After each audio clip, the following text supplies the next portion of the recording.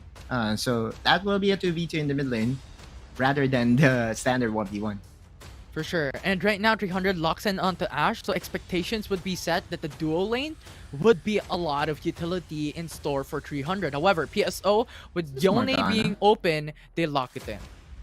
I mean, if this becomes a Morgana, it's actually a bit scary. I think they need someone to, I think they need someone to soak those arrows from afar. And Henry's Garen would be doing so, or would be that, right? One way to mitigate the impact of Ashe is by having a very beefy front line, so that he will be tasked to receive those arrows, and just the kit of Garen, not just his tankiness but also his tenacity. Those arrows would have less impact in this game. Now 300 is saying that, hey, you know what? We're going to have a more balanced composition here, rounding up their lineup with another surprise pick, or RP5, red pick 5 of Shen. That could go to Chaz. Yeah, and right now, looking at this draft, I know Autolus, you have more brain cells than I do, so what would be the winning conditions here more. for game 2 for both these teams?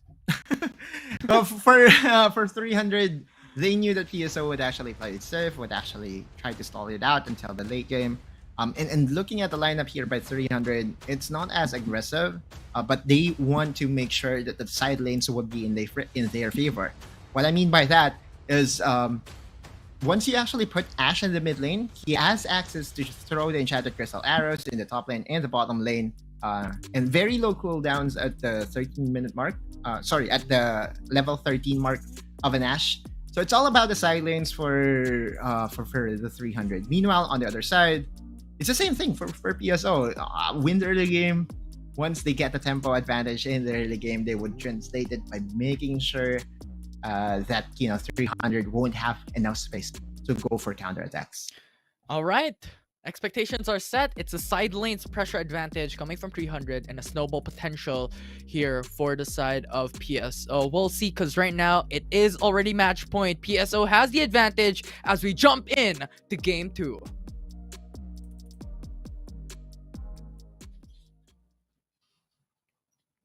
Okay, there we go. Most likely it's going to be Ramley and Dewa would be the one manning as the mid lane. Now this is okay for me, because I did say that Gwen and Jace does actually get a lot of resources, so someone has to give. Chaz was the one tasked to go for utility, to go for a low ECAN champion, and so Chaz's responsibility here as a tank jungler is to catapult his team, or to guide his team towards winning lanes, because that's what this draft is all about, winning the side lanes. If you win the 1v1s, you can actually outbalance the map, and from there on win with finesse. Yeah, and especially in consideration that this matchup so far, or this series, has been always that mid-centric type of play, with Exosen and Ramley always having to roam in mid. So as you stated, on having that side lane advantage for 300, with Gwen and Jace being locked in, I think that suits them really, really well coming into the first couple of minutes into the matchup, even mid-game.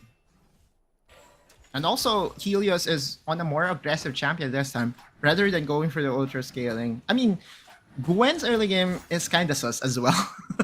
It's kind of similar to Jax, but at least he has access to immediate impact damage, like his ultimate, like the snip snip.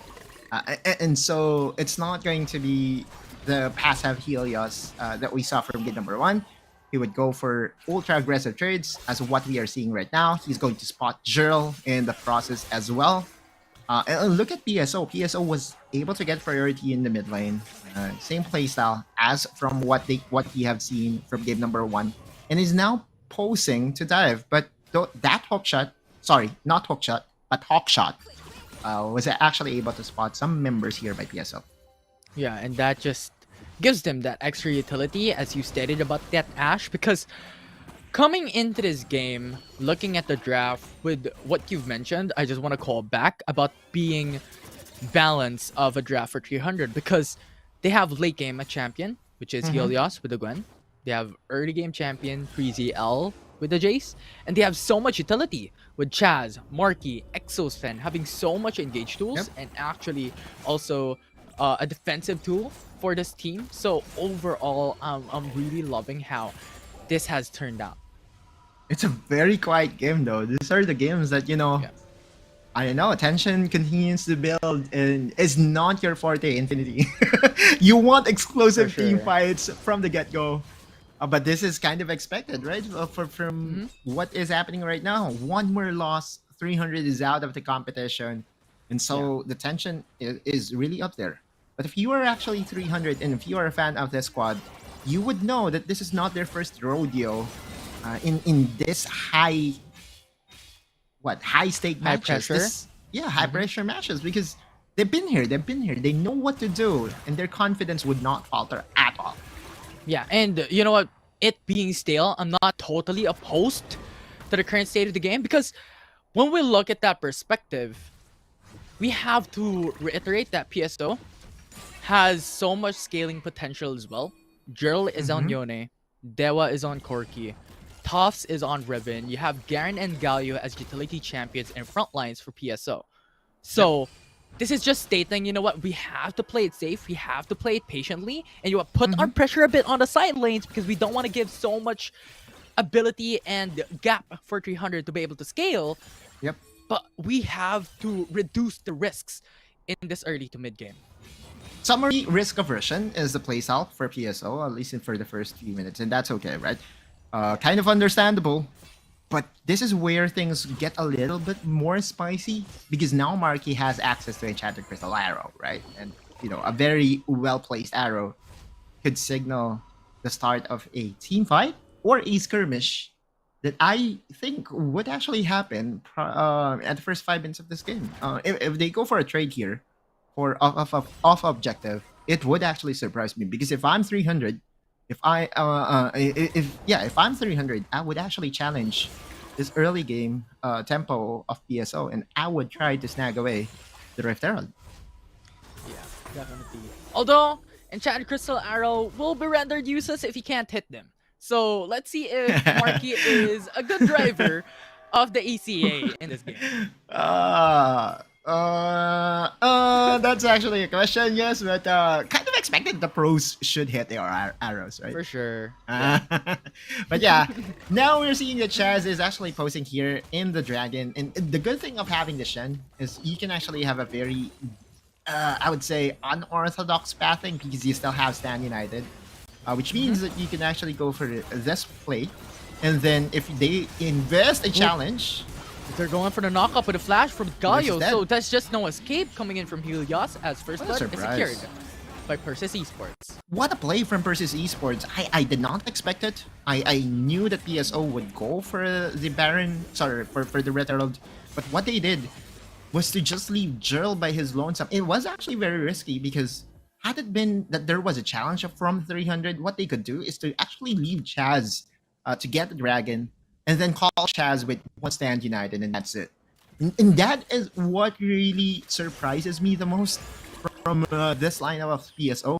They're not really I would say that, in the past couple of years, PSO wasn't really considered as one of the contenders.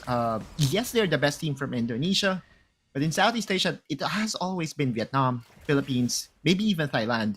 And this is actually a welcome sight. It just means that they're scaling. They're actually cooking something for the more important tournament, which is this.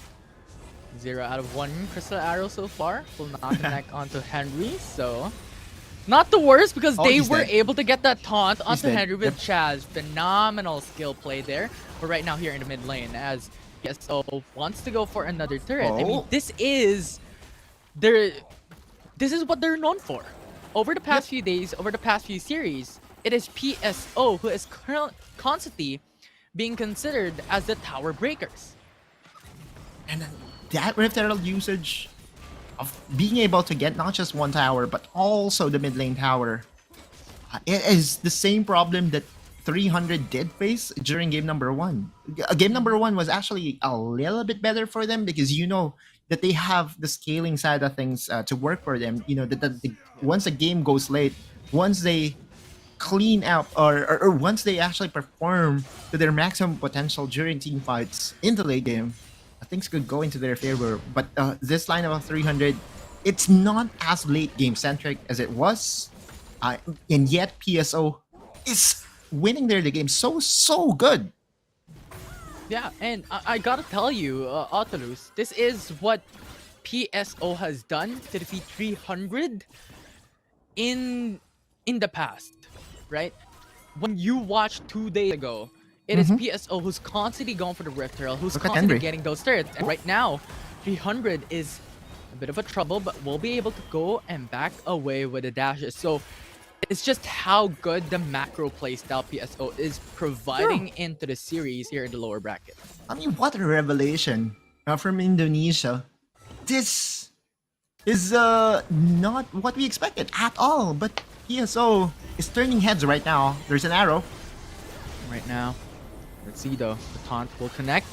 That will be Gallo starting up that fight.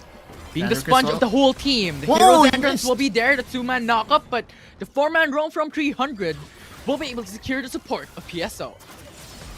One life. Chaz still not done. Tufts forcing out the flash over the wall, so that's a good summoner spell burned by Chaz. Yep, but Chaz is still very aggressive here. Going for that shadow dash. Jurl also forced to flash away and engaged Face shield. onto 3ZL. Will be able to sidestep. Misses Oh, no. that. The Mash Injustice though from Henry will get the kill onto 3ZL. Now he's gone. So it is a 1-for-1 trade. In the long run, it is a Baron traded for support. Which is a very beneficial trade for PSO, but 300 is not done yet. Enchanted Crystal Arrow misses to the delight of Infinity here. But we're going to look into the state of the map right now. At least 300 is showing some aggression, showing some signs of life. But PSO, as is, as is what's happening, as is what has been the script so far, is first to the Rift Herald. Once again, they're going to secure another objective for themselves, which they can use in the bot lane. And there's still no challenge whatsoever coming from 300 in this takedowns of the Rift Heralds. Yeah, and it's just so clever, right? Because you have two people who's putting pressure on bot lane, while the rest of the team for PSO was getting the Rift Herald. So if ever 300 gets a contest, PSO still gets a turret. If ever 300 does not contest, PSO gets the Rift Herald and overall gets a turret. So it's just so clever how PSO is controlling the whole game, controlling the whole map.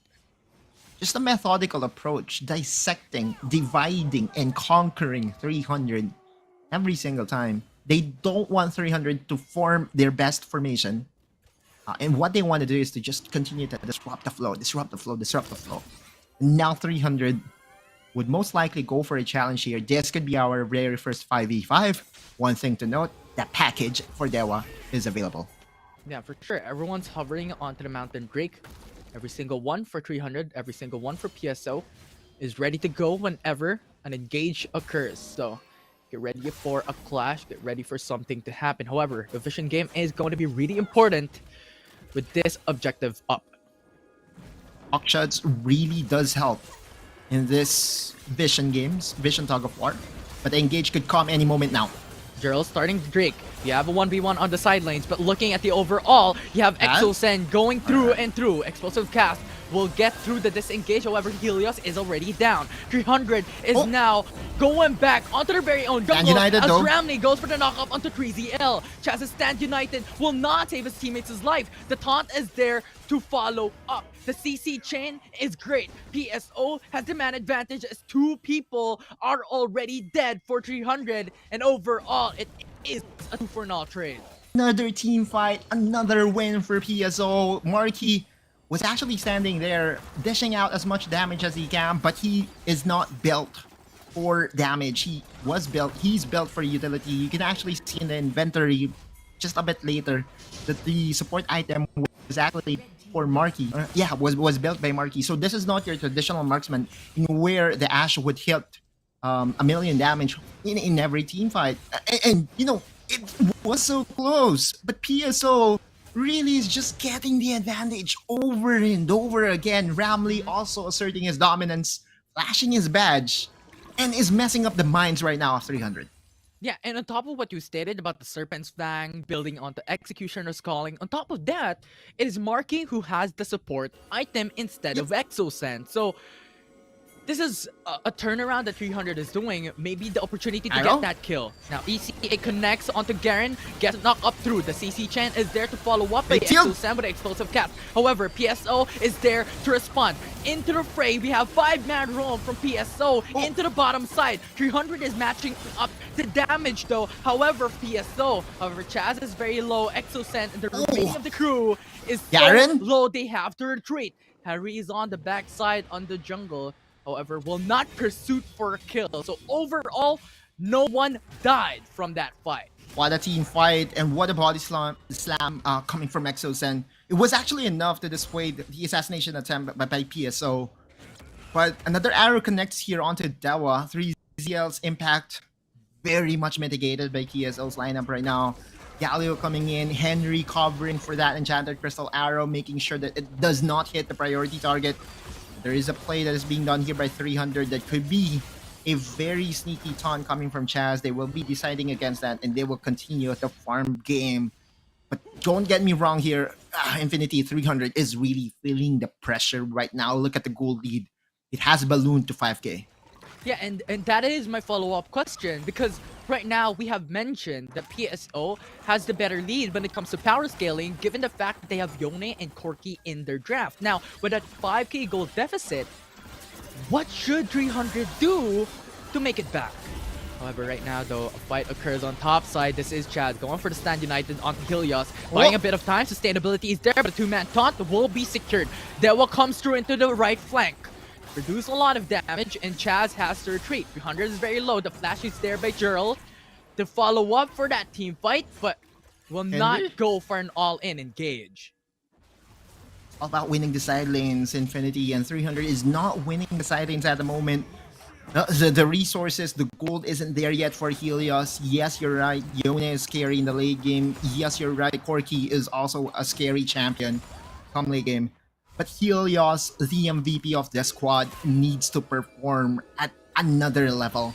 He needs to elevate himself as, you know, the king, the god of the mid lane, because so far he's being controlled by PSO. The scaling of Gwen is definitely up there, but I'm worried about 3ZL. I'm worried about Chaz. I'm worried about Marky. Almost all champions by 300 gets outscaled by the lineup here by PSO. Only Helios stands a chance. Yeah, and another problem that I am looking at is even if Helios goes for the mist, that will just be rendered useless because PSO's draft is all about going through a short gap and a short distance to produce damage. Tuff's a melee champion, Jurl's a mini champion, Henry's going face front when it comes to fights. Dewa, not really the longest range ADC in the world, and Ramley is also going in for the engages. So Helios, on top of the added layer of gold deficit, there is just so much difficulty to make it through.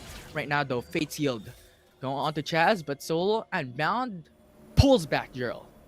Look at what PSO is doing. They are giving 300 a taste of their own medicine. And just, you know, conquering their jungle camps and getting those blue buffs, red buffs as a small reward, heading into the more explosive team.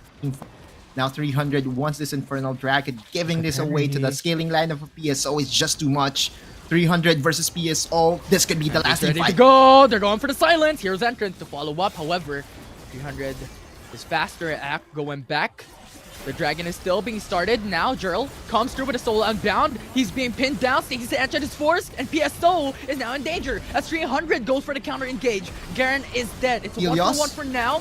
And now it is PSO still pursuing that fight with a with a knock-up. 3ZL is 1 HP, but opts to back away. However, PSO already dominated that fight with 3ZL, the lone survivor of this team. And Dewa is going in for the chase. We have the Honey Fruit to buy a little bit more sustainability as Essela comes back through with a stasis to buy time, and PSO gets the ace. Another big win for PSO, getting the dragon, and on top of that, getting the ace. They are smelling the grand final seed. They won that match against NAOS Esports, and with 3 people still alive for PSO, Marksman still alive, they could take down this inhibitor turret. The Nexus could still be defended. Exosen will be alive in 2 seconds. And now, just to prevent... Yeah, let me finish my thoughts here, Infinity! Just to prevent of what happened yesterday, they're not going to go over aggressive. Too scary and too much pressure for 300 at this state. But Oculus looking at the highlights, looking at that replay, what occurred? Yeah, so many misses though. You could see that Chaz was calling that, hey, you know what, Helios, I still have Stand United, but the Shadow Dash does not connect to anyone. And the Fate Seal was still there. Dewa still goes untouched. This has been the script from game number 1. Dewa goes untouched, a win for PSO. Yeah, we'll see. Right now, 10k gold deficit though for 300. Not the best outcome here in 18 minutes. We're going towards 20. It is already the game at this point in time with the Infernal and Mountain Drake secured by PSO. Really scary state. And Oculus, what can we do for 300 to equalize the current state of the game? It's very hard to do so. I mean, there will always be that Elder Dragon win condition. There will always be that Baron Pit mess up that could occur for PSO. But PSO, if they play this with discipline, if they continue to provide, or to play with the same intense macro that they've been displaying so far, this could be the elimination of 300 that no one expected. The PSO, what I would say is the underdogs of this matchup, is barking loud and is biting the Spartans from 300. Yeah, we'll see though, because 300, those Spartans can kick them down back to the ground and win that fight. We'll see if that could happen. That will be a miracle play for 300 to put this into game number 3. But as you've stated, it is going to be hell of a lot difficult for them to push that through, considering that 11k gold lead is not something you can belittle at this point, at the state of the game. And with their lineup as well, they're just outskilled. There's really... It's just Helios, and Helios is just on his 3rd item. Looking at the items of PSO, they're already cracked. They already have 4 items closing on that 5th item that could easily mitigate a lot of damage coming from Helios. ED damage profile coming from Marky and 3ZL isn't enough to really break through the defenses of PSO. A very good showing. If Dewa goes crazy and goes over and overextends, then 300 does have a chance. But from how Dewa has played this game, from how Dewa has played this series, it's too much to expect. It's too much to ask from PSO. Dewa has been so good with his positioning that 300 was not able to reach him at all in all of these team fights. Always happens. Game 1, Dewa free hitting. Game 2, it happens again. Those long-range engages coming in from Ash will be crucial in this upcoming fight, because the Elder Drake opportunity with what you stated a while ago is now open. Hawkshot is there, half-health already for the Elder Drake. They have to pursue this.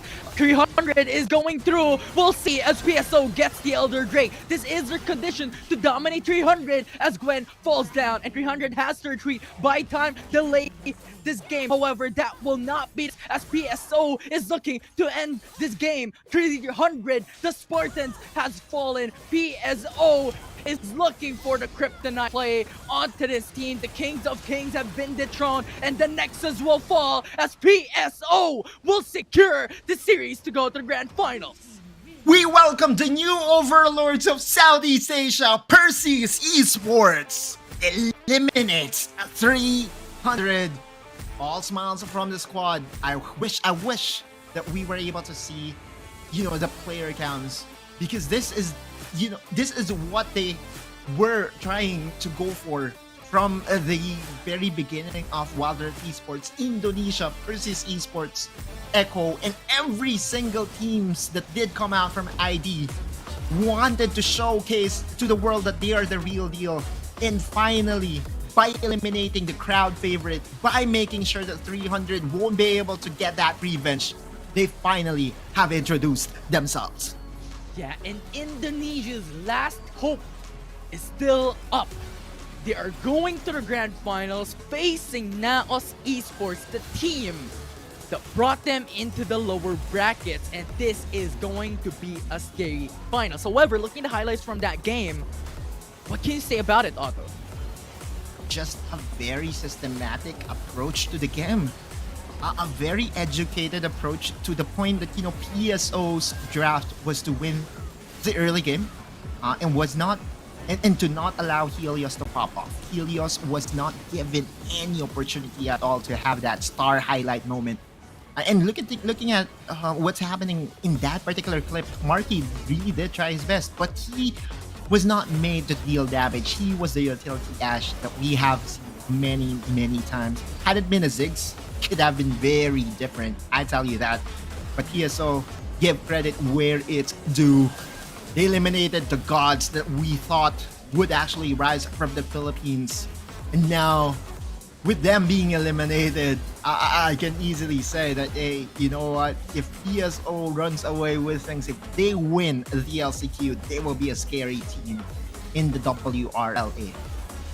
Absolutely, the evolution of Persis Esports from the past years coming down here in the WRL Asia Open qualifiers stays such prowess building up in the tournament overall, and once again Dewa producing the most damage across the board.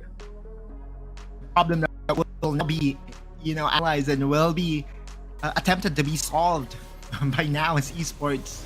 There was pristine positioning, PSO playing as 5, Zerl making sure that he goes for the right play at the right time. Then again, PSO's early game dominance. That hasn't been the script. That has been the flow. And 300, I'm still in this belief here, Infinity, that 300's journey ends today. Yeah, and it is unfortunate news for the Philippine region. However, it is an amazing news coming through for Indonesia. Persis Esports pulling up with a win for one of the favorite teams in the LCQ, Dewa, to be the MVP as expected. Congratulations to the Persis Esports organization. Congratulations to the players. But the journey is not yet finished. The job is not yet done. They will have to face NAOS Esports from the Philippines. And as you said, the last time that they matched up with each other, it was 164 health points away from the grand finals for PSO. It took the heroics of Zalpi, the jungler, to really defend the Nexus 1v4. Will they be having the same amount of struggle against NAOS in the next series? We will find out. You will be casting that game. I will be on the backseat enjoying myself, Infinity. So good luck to you and Dash. I will definitely enjoy the grand finals, as this will be another vengeance revenge matchup between PSO and NAOS Esports, a run back to the upper bracket finals. And that concludes the first series of the LCQ in today's tournament. But this is not over, so don't go anywhere for the viewers watching at home, because we will be back in a few minutes for more action-packed games in the grand finals.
The timeline is back on track. Persis, or should I say Persis, still won the Battle of Thermopylae. Now they want to conquer under their land, and on their side is the impregnable fortress of NAOS. NAOS's war generals need to pull up their best war tactics because the Persians are knocking at their gates. There's no other time than now, because now is the time. Welcome to the Grand Finals, and we'll witness history. My name is Dash, and I'm here with Infinity, and we'll be your shoutcasters for today's match. The grand finals that will decide it all. One team that will go into the Wild Rift League Asia in itself for the regional league. So I'm really excited, Dash, and that intro, phenomenal. Thank you. But again, it's now the time, because they were the ones who are now in the grand finals. They were the ones waiting in the upper bracket finals. They haven't lost to anybody. I mean, for a series at least. They haven't lost a series against anybody. That's why they are in the grand finals. But now it's a best of 5. All hands on deck, and they need to defend their spot here. I thought a while ago that it's the Spartans who are going to be fighting NAOS Esports, but in the end, it was Persis who persisted in the end, and they were getting a 2-0. That is a very great win that I've seen right there. Great macro, great momentum that they got from their first win. Yeah, and there's a lot of things that we have to look at, especially during the draft, because Persis Esports has that flexibility on picking up Zoe, having the ability to pick up Aatrox, Gwen, Grass, and especially looking at how Henry, Dewa, and Rambly will play throughout the game is also quite relevant. So all eyes on deck here, because Persis Esports is not here just to play, and they're here to actually win it. Yeah, let's take a look at the teams right now. We have NAOS Esports versus PSO in their first game. Let's take a look at NAOS Esports. These players have played so well during the last time. They fought each other before. It's a revenge match, basically, between PSO and NAOS Esports. But we've seen how they won. We've seen how Persis Esports lost during the last time that they faced each other. It's Zaupi, who was a hero that entered for the team, and he was the one who actually won them that game. 1 or 2 more Nexus could have changed it all. It could have been a different timeline that we are in right now.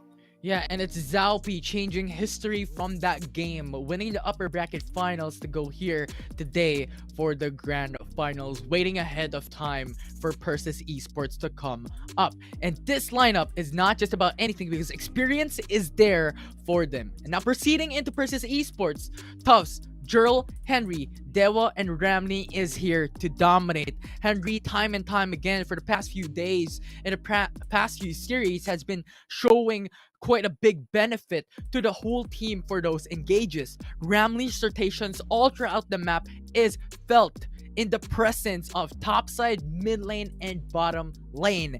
And Dewa, MVP 2 times in a row in the series before this. So much expectations on the line here in the grand finals.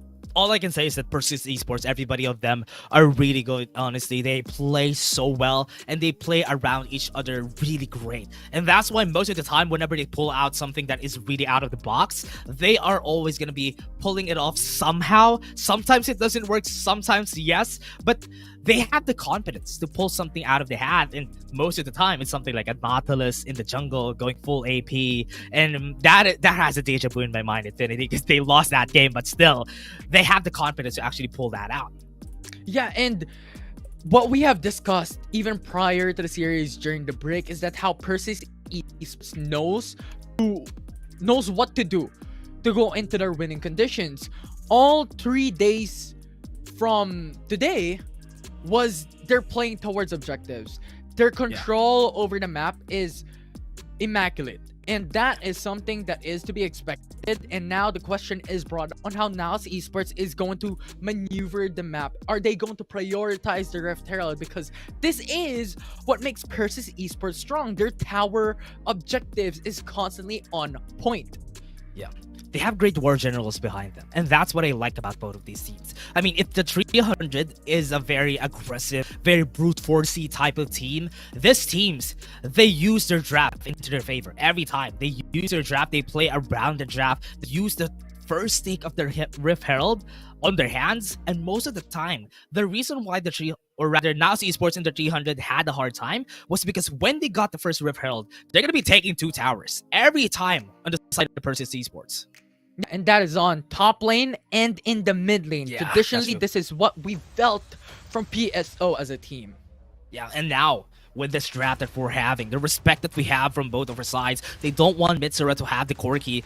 We know how strong Mitsura is whenever he has the Corki, and Mirmo has already cemented his name. Even in the League PH scene, he has cemented his name as a great ADC, and that's why there's respect right then, right now with the Corki.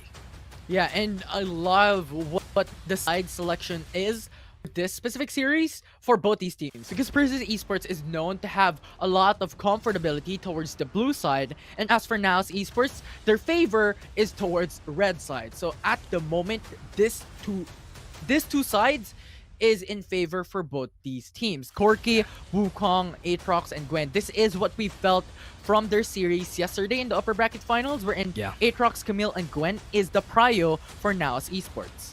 All is in great place for PSO and NAOS Esports. They know their priorities. NAOS Esports always prioritize the Dragons on the first objective. PS always wants the Rift Herald. That's why they always go for the blue side. It's way safer to play around this, so you don't need to go for a 50-50. That's why PSO really is great about this, and how they can do that with the top side and mid side is because they always go to the blue side, which is very favorable towards them. Right now, with the bans that we have, these are very typical bans, but NAOS Esports still aren't straying away from their bans yesterday. It's still the same. The Aatrox, the Gwen, and still the Camille. So PSO still has a chance to actually pick off things, champions, that they're very confident with. It's a good thing that Wukong is down, because PSO is really good at playing this Wukong.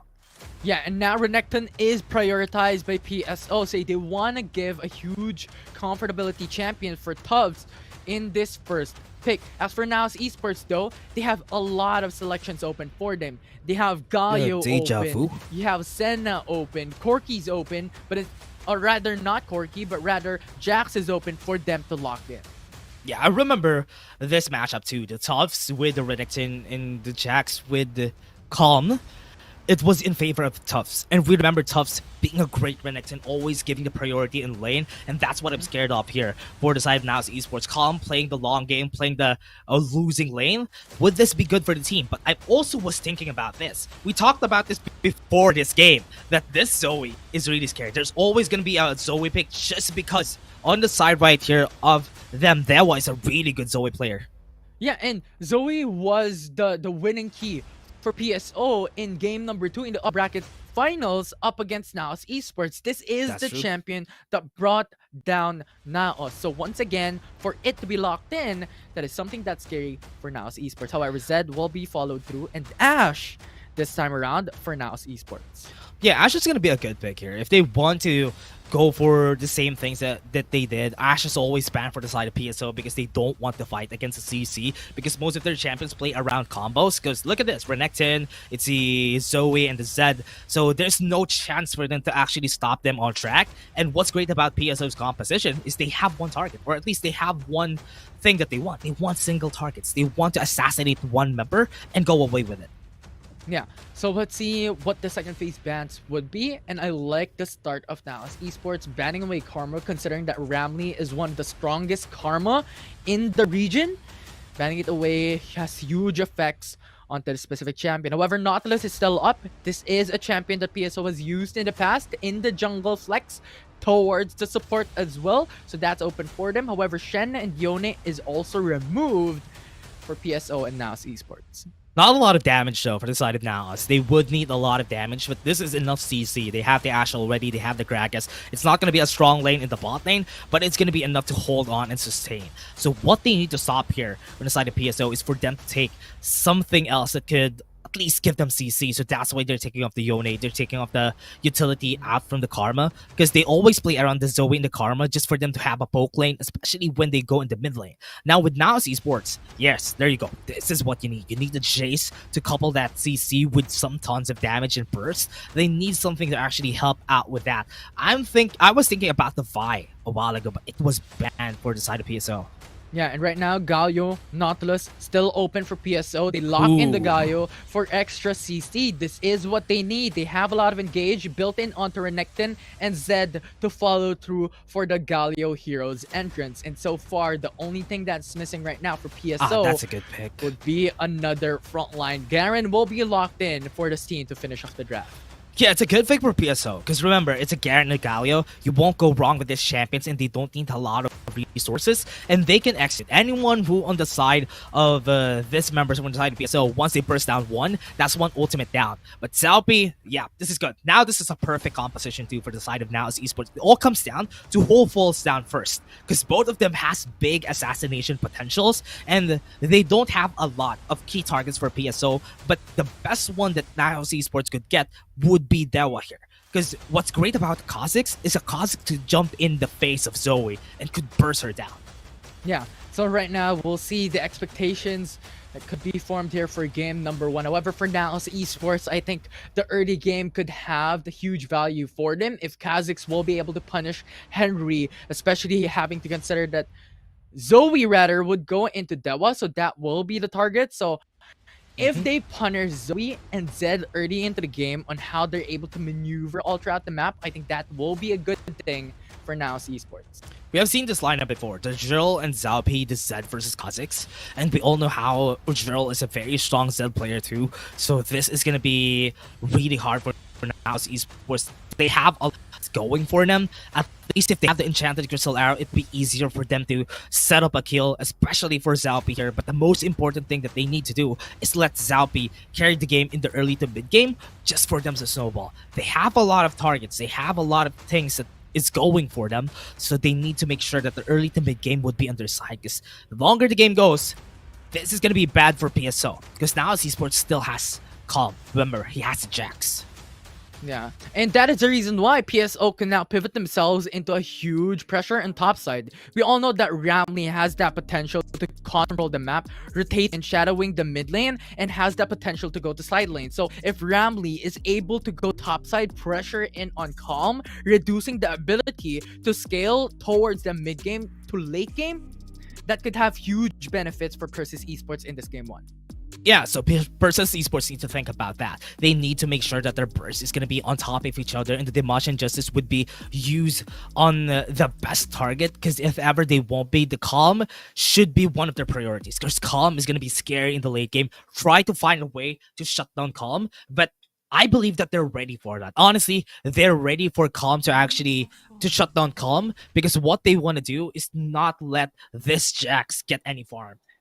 Yeah. So this is going to be hell of a grand finals of a start. Game number 1. Right now, though, I have to commend how NAOS Esports played their draft really balanced, because Jace, as a champion, is really strong in the early game. This is considered to have like a 3 skills, or 6 skills rather, at level 3. So huge power spike at level 3 already. And if Zalpi is able to shadow this with the Zoe pressure, they could potentially have that effect as well onto Dewa's potential to damage towards mid to late. Yeah. So now Esports needs to be careful about this. For the early game, look at how they play around this. PSO going for the mid lane, and looking at the priority of Miramo just going to top side just to pressure Tufts, so that the window that Tufts has a bigger advantage against Calm would be way lesser. That's why they're pressuring the top side. And this is what we're talking about a while ago. During the draft, that Calm will be the key player here for NAOS Esports for their game 1 based on the draft, because of the late game scaling of this specific champion. So if we're looking at the overall perspective of things, Mermo is the support of this team, having to buy the Relic Shield. So having the Shadow onto Calm gives you a lot more security. We'll have that reduced gold and we'll have that reduced experience, but overall the safety net of this top lane would be better. Yeah. And again, back to the laning phase. What's great about this is that on the bot lane, we're seeing Rafi and also Henry just holding out the lane against each other just for them to cancel each other out. Because that's basically what they do. The Garen and the Gragas wouldn't want anything aggressive against each other. They're just going to be trading blows. They're just going to be fighting against each other. But I hope that this would be a nice time. Look at this. Ignite has been pulled off. Forces Rafi away. Yeah, and with that flash burn, Rafi has to retreat, because if Henry reaches level 5, it's over for Rafi, so the reset should come through. And that is to be expected, since Garen is actually not going for the reset, is staying on the lane. I like what he's doing, that putting that pressure, potentially losing a wave for Rafi, having that experience and gold advantage in the bottom lane overall. So this is really good pressure from both sides at the moment. Yeah. So this is gonna be scary though, because right now both of them are feeling each other out. But remember, it's a best of 5. If they make a mistake in the first game, they still have chances on the next 2 games. Compared to a best of 3, this is way more forgiving. So right now, they're trying to experiment. They're trying to make use of what they have or what notes they used from their last match, their last time seeing each other. Super Trouble Bubble was able to hit. Not enough damage to actually burst out Raffi at this point. But remember, it's still a level 5 Zoe, and that does that amount of damage. And I like the switch in lanes for NAOS Esports now, with Gragas coming into mid lane and Jace coming into bot, because now we are at the state wherein Henry already has ultimate. And Raffi, if he stays in the bottom lane, he's not going to have a huge effect, although fight. Sleepy Trouble Bubble is able to hit. Calm is going to be the target though, but Living Shadow is not forward enough to actually get the hit on Shurikens. Right now, Henry goes into mid lane once again to match it up, because considering a Jace Garen matchup, it is expected that Mitsura will have the lead in the bottom lane if Henry stays. So look at the rotation. Interesting though, that NAOS Esports was able to just catch this, that PSO is going to go top side, might as well get some platings for Mitsura on the bottom lane, and try to get their jungle, punish them for their mistakes, and they were not able to get any kills.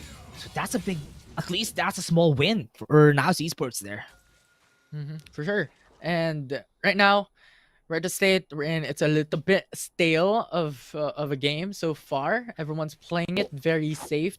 They're waiting for their opportunity, especially with Dewa now have the Luden's Echo.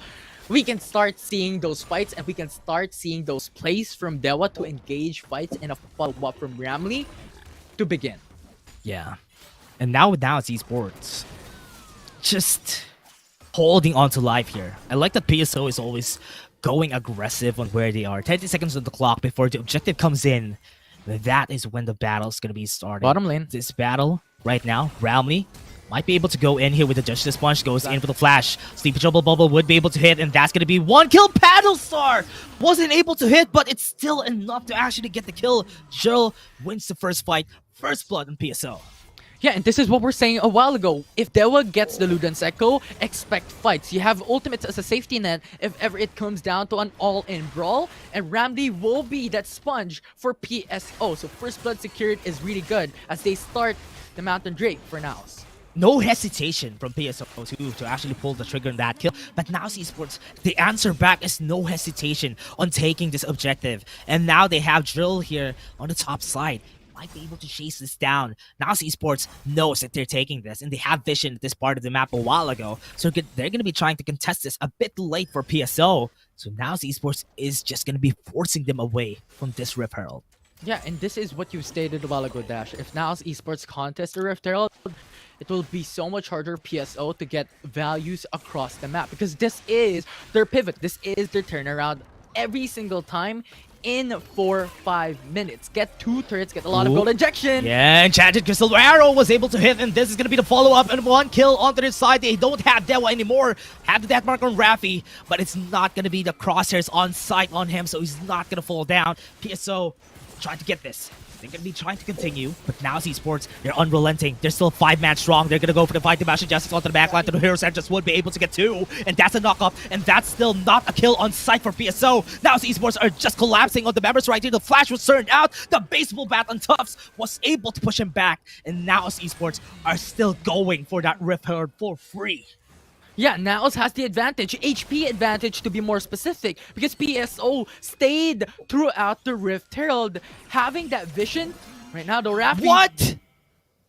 That's scary, though. Dewa, he didn't have vision at that part of the map. He was able to equalize the kills, but it's a good thing for NAOS that they got both the objectives right now. They are not hesitating on taking anything.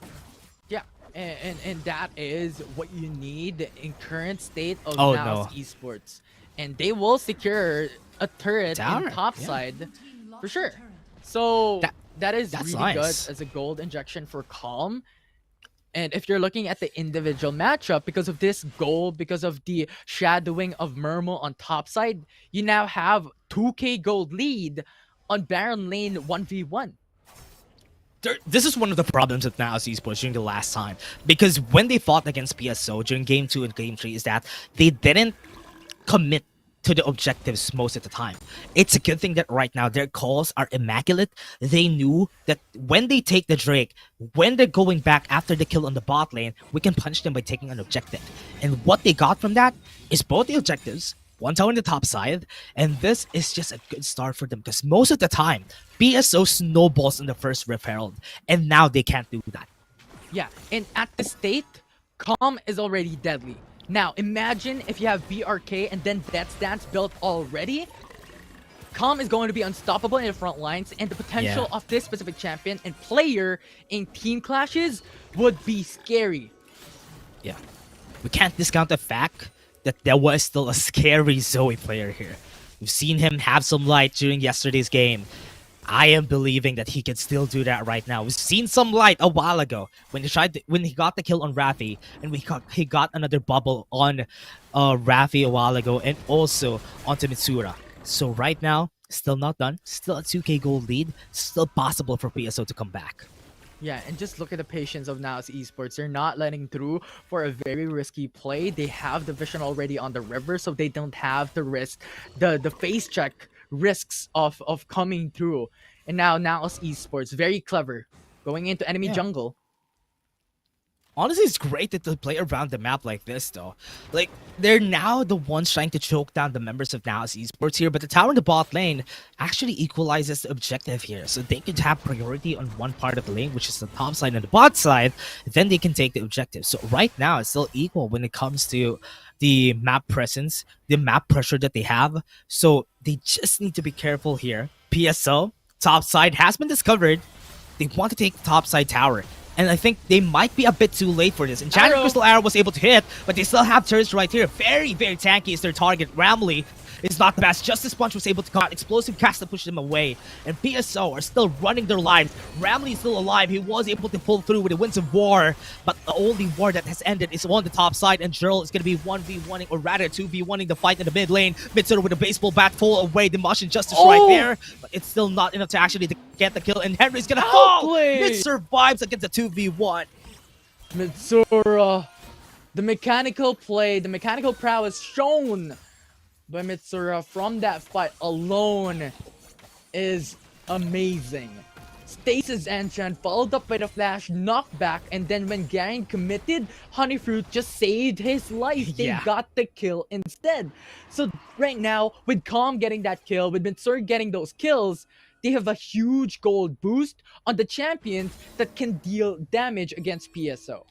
2 items on most of the champions were inside of NAOS Esports, so this is a big advantage too. But PSO is not as slack either because they have items themselves. So what they're doing is that they want to take their referral, but they're a bit too late if we think about it, because NAOS Esports already got the Infernal Dragon. It's a good thing that they didn't try to contest this, because that could have been a chance again for NAOS to take one more objective on the hands of PSO.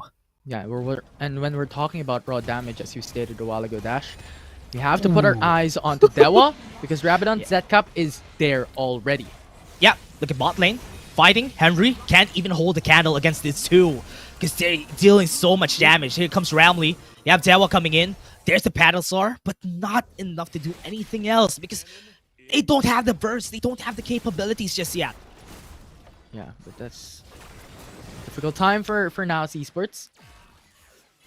They get the kill onto Henry though, so it's a really good thing. However, the very least, the silver lining for PSO at this point is Got the tower. what they were known for. Yeah, that is what I'm gonna say. The turret being broken down across each individual lanes. They have the map control advantage up against NAOS Esports. Deja vu. Yes, it's a deja vu. NAOS Esports. This is most of the reason why they had a hard time against PSO is because they let this happen. 3 towers down, more map pressure. They can take any of their jungle if ever they want to. They can get priority on their lanes. And as long as this mid lane turret is still alive, PSO has big advantage on the next objectives that are coming in. Definitely. And it is going to be scary.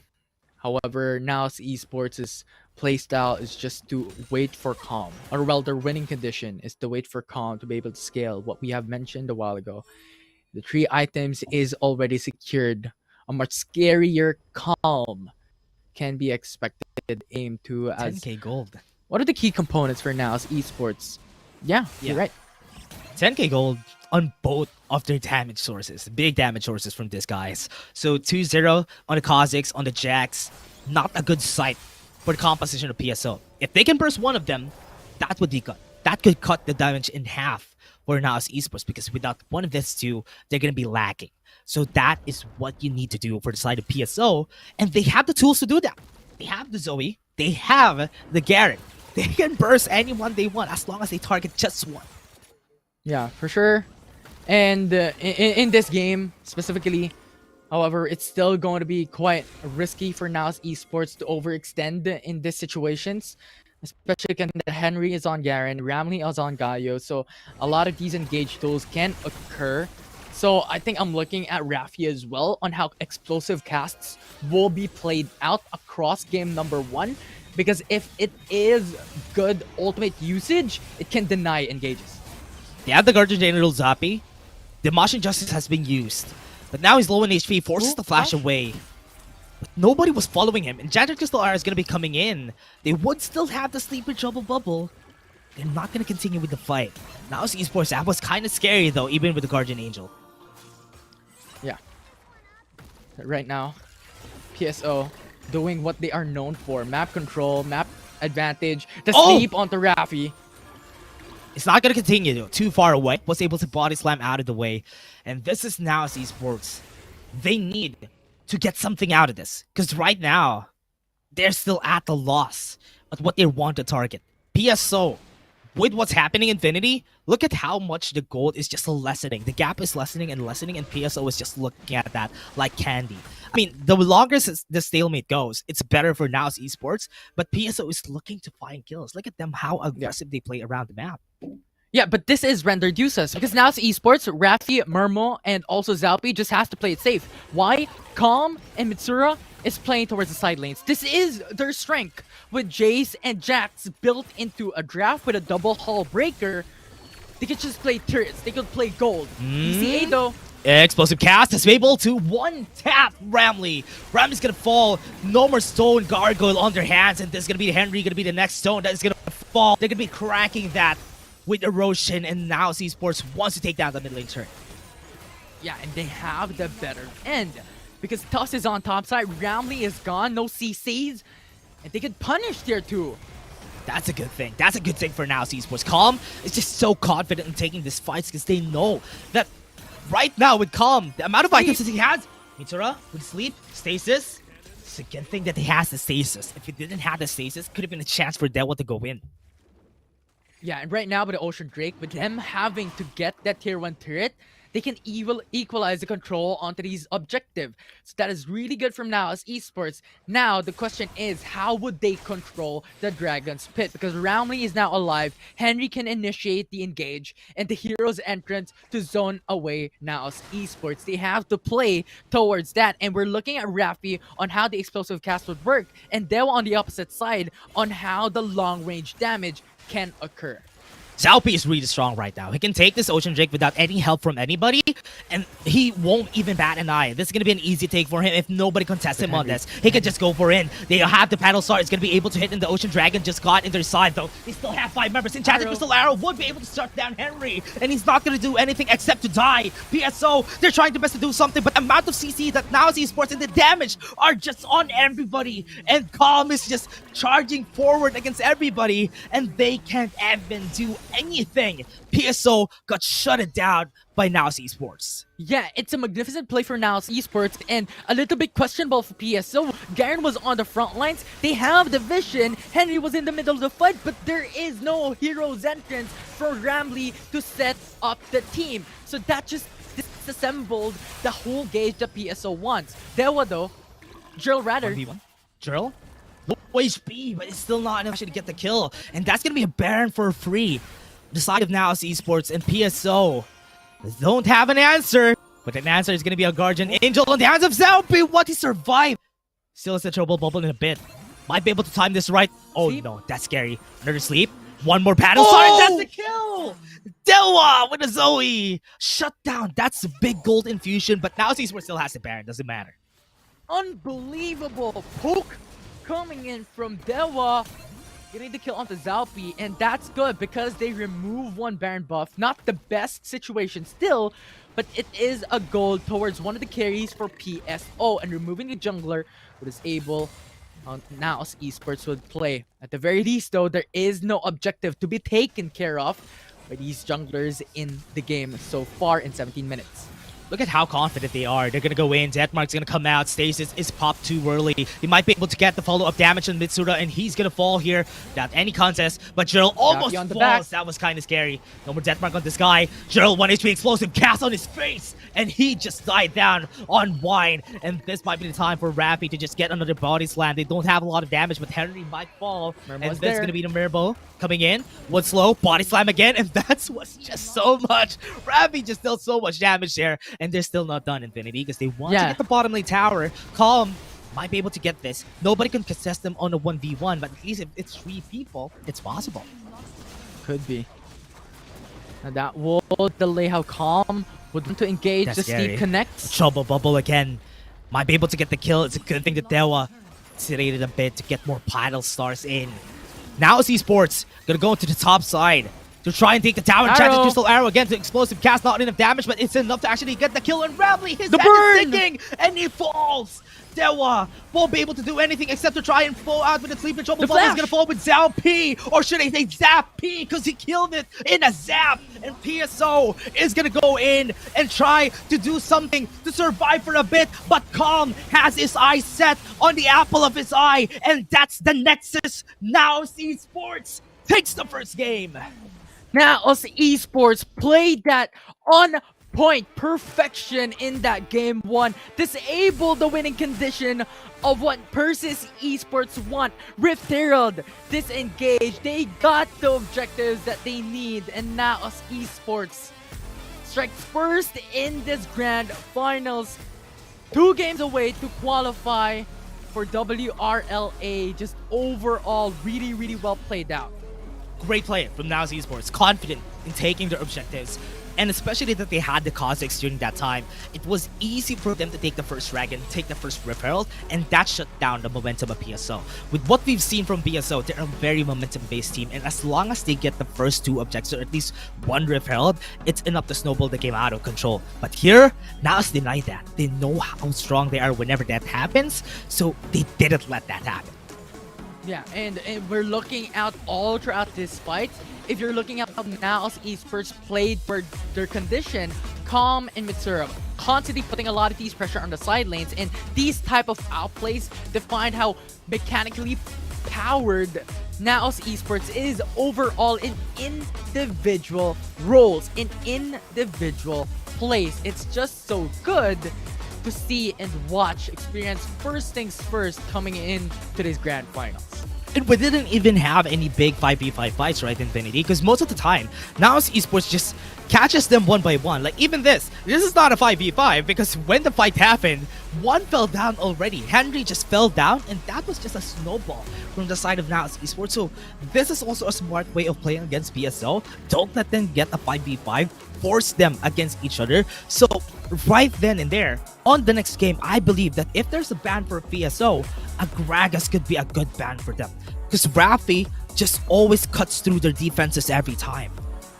I want to commend Dewa though on this play. Those Zoe's pokes, those Zoe's damage, insane from that game number 1. And NAOS Esports played this really well, especially how Rafi responded into the backside. Yeah.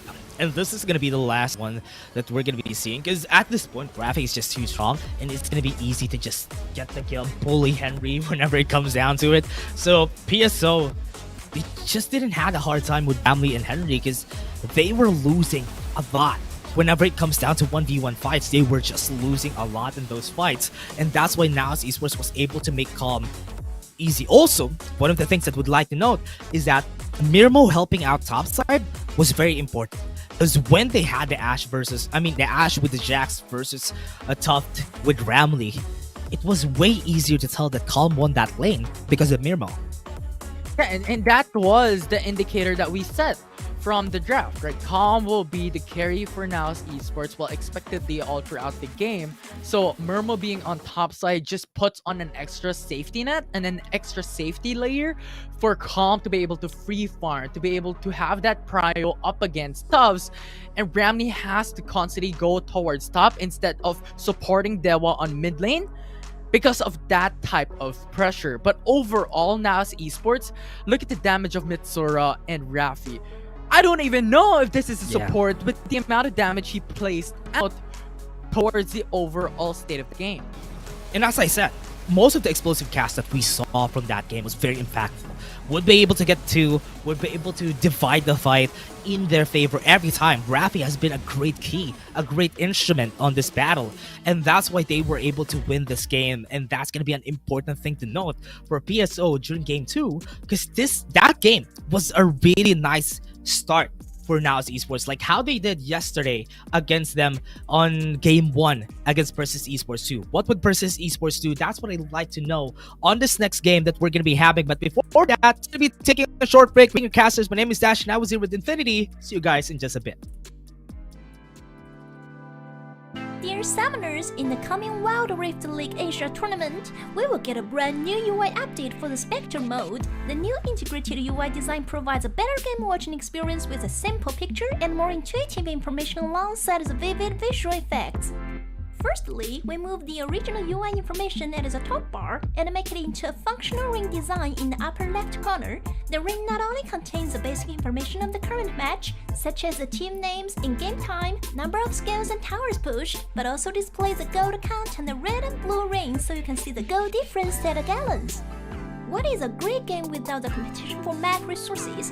When a team takes the elemental dragon's buff, the cool map visual effects stick out. The distinctive buff color blocks for each different elemental dragon will be added to the blue or the red side. You can tell whoever takes the Rift Hero to enhance the temple, kills Baron Nashor to increase the lead, or steals the Elder Dragon to secure the game. The countdown special effects for different resources will also help viewers to what is going on in the game and capture the critical information. Additionally, we reshaped the map on the upper right corner. It is easier now to read the simplified map resource icons. The champion cursor now intuitively demonstrates the team tactics, makes it easier for you to track the champion's movements. The most essential in-game stats will be presented by switching between these 3 enriched panels: Farming Mode, Pre and Post Teamfight Mode, and Teamfight Mode. In Farming Mode, we have the key information of players' prospectively play, lane section, champion selection, summoner spell, champion's level, and experience. In laning phase, it comes with real-time gold income, KDA, and champion's build. In pre and post teamfight mode, we can see the goal difference on the board. The gap on each lane can be easily tracked by differentiating the item builds before and after the team fight. In team fight mode, we only present the concise real-time stats of 10 players' team fight damage and comparison, so that the viewers can focus on the gameplay by our players. A more compact and intuitive UI design will soon be available to all the summoners at Wild Rift League Asia, and the thrilling League of Legends Handicap Asia League is ready to go. Dear summoners, get online! Dear Summoners, in the coming Wild Rift League Asia tournament, we will get a brand new UI update for the Spectre mode. The new integrated UI design provides a better game watching experience with a simple picture and more intuitive information alongside the vivid visual effects. Firstly, we move the original UI information that is a top bar and make it into a functional ring design in the upper left corner. The ring not only contains the basic information of the current match, such as the team names, in-game time, number of skills and towers pushed, but also displays the gold count and the red and blue rings so you can see the gold.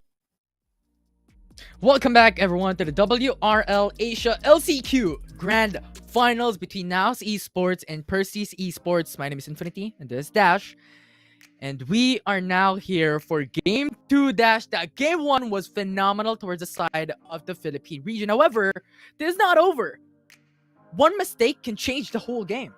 And we've seen a while ago, one mistake in the early game could potentially change the tides in your favor for the whole game. Because what we've seen from that game was PSO wasn't even able to fight. They weren't able to fight back against NAOS Esports during the whole time. It was because NAOS Esports was just holding on it. They're just building their web on the whole map, and they're having a hard time on the side of PSO to actually do anything against that. So that's something that they need to think about during next game, because this next game is going to be crucial. Because if they lose this on a best of 5, if you lose the second game again, that is a very big effort to actually come back from that if you want to get on a game 5. Yeah, for sure. 1 + 1 = 2. If you're 2, you're already on match point, 1 win away towards the win in the grand finals. And once again, the stake on the line for the series is huge, as only one team can qualify for the regional league. As we head into game 2 draft, it's NAOS versus PSO. Senna and Corky immediately removed in this game. And I also thought that they are going to go with the momentum that they got from their win against the 300. But with NAOS Esports just capping that after their win, this might be a hard momentum shift for PSO. So they need a lot of effort to actually win this. And NAOS Esports, for the first time, I think I saw them on the blue side. So them on the blue side, banning the Senna, they don't want the Senna Galio to come out from PSO because that's one of the comfort picks of PSO. Yeah, and this is the first time. Why? Because even way back going into 2 days ago against Chasing Dreams, they were consistently on the red side. Yesterday in the upper bracket finals up against PSO, they were always on red side as well. Now PSO decided, you know what? We can do that too. We're going now on red side to go for more of counteract on plays, on mind games in this draft. They need to counter this because, again, the same things that we're seeing from Gwen, Camille, Aatrox is a possibility here for the side of NAOS Esports. Because with PSO, if they don't ban the Aatrox, they ban the Jax, Aatrox is gonna come out for sure for NAOS Esports because they have been banning that every time. And if they don't take it, I'm gonna be surprised. Yeah, and with that said though, Riven is still open because this is one of the champions that Calm has prioritized in the past. Perfect. But Aatrox instead will be locked in. Perfect, because they needed this. Honestly, they needed this for the longest time because the reason why they went for the first pick on the second game is because they want to pick the Aatrox, which is very smart. But again, as you said, there's a possibility for a Riven. But PSO, a team like this, I believe that... Okay, never mind. I was about to say that they're going to be picking Renekton, but they pick Riven instead. Yeah, and right now Karma is also open. If Jurl goes for the Wukong, Karma will be a huge boost on movement speed for Wukong to engage. So we'll see how PSO will be looking at the draft on what champions they're going to prioritize in the first phase picks. Now NAOS Esports, they have only locked in onto the Baron laner. What would the next champions be? With NAOS Esports, they can take the Karma themselves, or they want Calm to actually play the long game and try to go for the winning side against the Riven. So with the Fiora getting picked, that's a lot of damage already with just 2 champions. They need to lessen their resources that should be given to most of these champions. If they want to have the safety, a Lux for Mirmo or a Ziggs for Mirmo would be a good pick, just so they have a wave clear element on their composition. Yeah, but Gragas instead will be locked in. And NAOS Esports right now in Game 2 will be double dipping from what they did in Game 1. Side lanes pressure and side lanes priority will be the name of the game. This time around, once again, with an Aatrox and a Fiora being locked in. And Rafi with Gragas is going to be scary. However, PSO answers with a Yone. Full damage for PSO. They have the CC from Tufts. They have the CC from this Wukong. They have some damage to work with. I believe that Henry is going to be the one holding this Wukong. So it's going to be Jurl on the Yone. What they want to ban on the side of NAOS Esports is ban the Zoe. That was Zoe Stella, or that was Zoe, is really good. We've seen it. We've seen some light a while ago during the last game. And PSO is just such a good Zoe team, but they weren't able to pull that off a while ago because NAOS Esports just played the game so well. No 5v5s even. It was just divided every time. So it's a big threat. Gragas, they need to take a look at how the Rafi is going to be playing this again. Yeah, and good call there, Dash, pointing out the Zoe ban. And right now, NAOS Esports could also add to that on a Karma ban, because right now, PSO Lux, still has a missing support. With the Lux and Ashe being the answer for PSO, they want to target how Murmu will be able to play utility this time around for Game 2. Yeah, remember Corki is also banned, so there's not a lot of choices here. They're forcing Mirmo to not pick anything. If PSO is going to be taking this, Nautilus is banned, so Ziggs is a possibility for PSO. And force Mirmo on a defensive play and maybe let them play Morgana. So that is their angle here. Or the other choice is they can pick a Zeri also. But it's a bad matchup for a Zeri right now, because looking at those melee champions, Ziggs could be an easy target. Yeah, definitely, especially with Zeri's performance in the past days here in the LCQ. Not the best stats. However, right now, PSO locks in onto the Galio as well. A very good engage tool across the board with a Riven, a Wukong, and a Yone. And NAOS Esports, with Karma being left open, they lock it in. Yeah, what just happened here, Infinity? Because with what we've seen right now on Karma getting banned, again getting picked, on your side, this is also a good pick. If this composition is going to be moving around the Karma, they need another damage source. That's a very smart damage source. So this Lucian is also going to be a good source of damage for the side. Because right now, with them having the damage, having the capabilities of fighting against their mid laner, and this is going to be Mirmo on the Karma and Raffi on the bot lane with the Gragas, they have Lucian in the mid lane. So that's going to be a winning lane. Because if it's against a Wukong, it's going to be a hard lane. Oh! They lock it onto Zeri. They're confident that they could play this specific champion up against NAOS Esports that is filled with utility. Okay, that's surprising. They picked a Zeri themselves. And with the Zeri by themselves here in the mid lane, this is going to be, or rather in the bot lane too, this is a lane that I'm expecting that the Zeri is just going to be farming out, because there's not a lot of kill threat here. Yes, they have the body slam, they have the hold, but most of the time they always just go mid. So that's a good chance for Delwa to actually just farm out. But so far in this competition, Infinity, we haven't seen a very successful Zeri.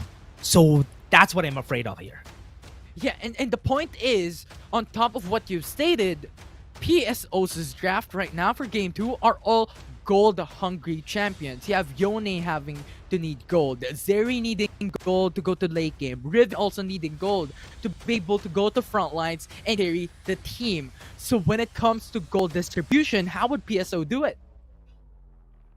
Yeah, with this composition, I'm seeing that this is going to be a lot of flair from both of our sides. And with what is going to happen here, this is going to be way different from the game a while ago, because it all comes down to how they play around their ADCs, which is going to be a very, very crucial here in Infinity, because right now we have seen the flair of NAOS Esports during the first game. It's now time, as they say, but it is still a big chance for PSO to come back from this. With this lineup, they played this before, they have a chance here. Yeah, and speaking of comeback, and speaking of the attempt or perhaps the potential to win this game, Dash, let me see what you are thinking on what the conditions are for PSO to win this through and equalize the series. Yeah. From what we're going to be seeing here for this game, what I'm seeing, Infinity, is that this would be a way different game. And what I would like to see for the winning objectives here is that now Esports has a way more, what do you call this? Way more early game centric composition, because we don't expect the Lucian to actually get into the late game as strong as compared to Azeri. So what NAOS Esports wants is not to get to the late game. And they did that a while ago. And I believe that they might be able to do it again during this time. Yeah, and right now we're jumping into game number 2 of the grand finals here for the LCQ of WRL Asia. And this is it. This is it, Dash.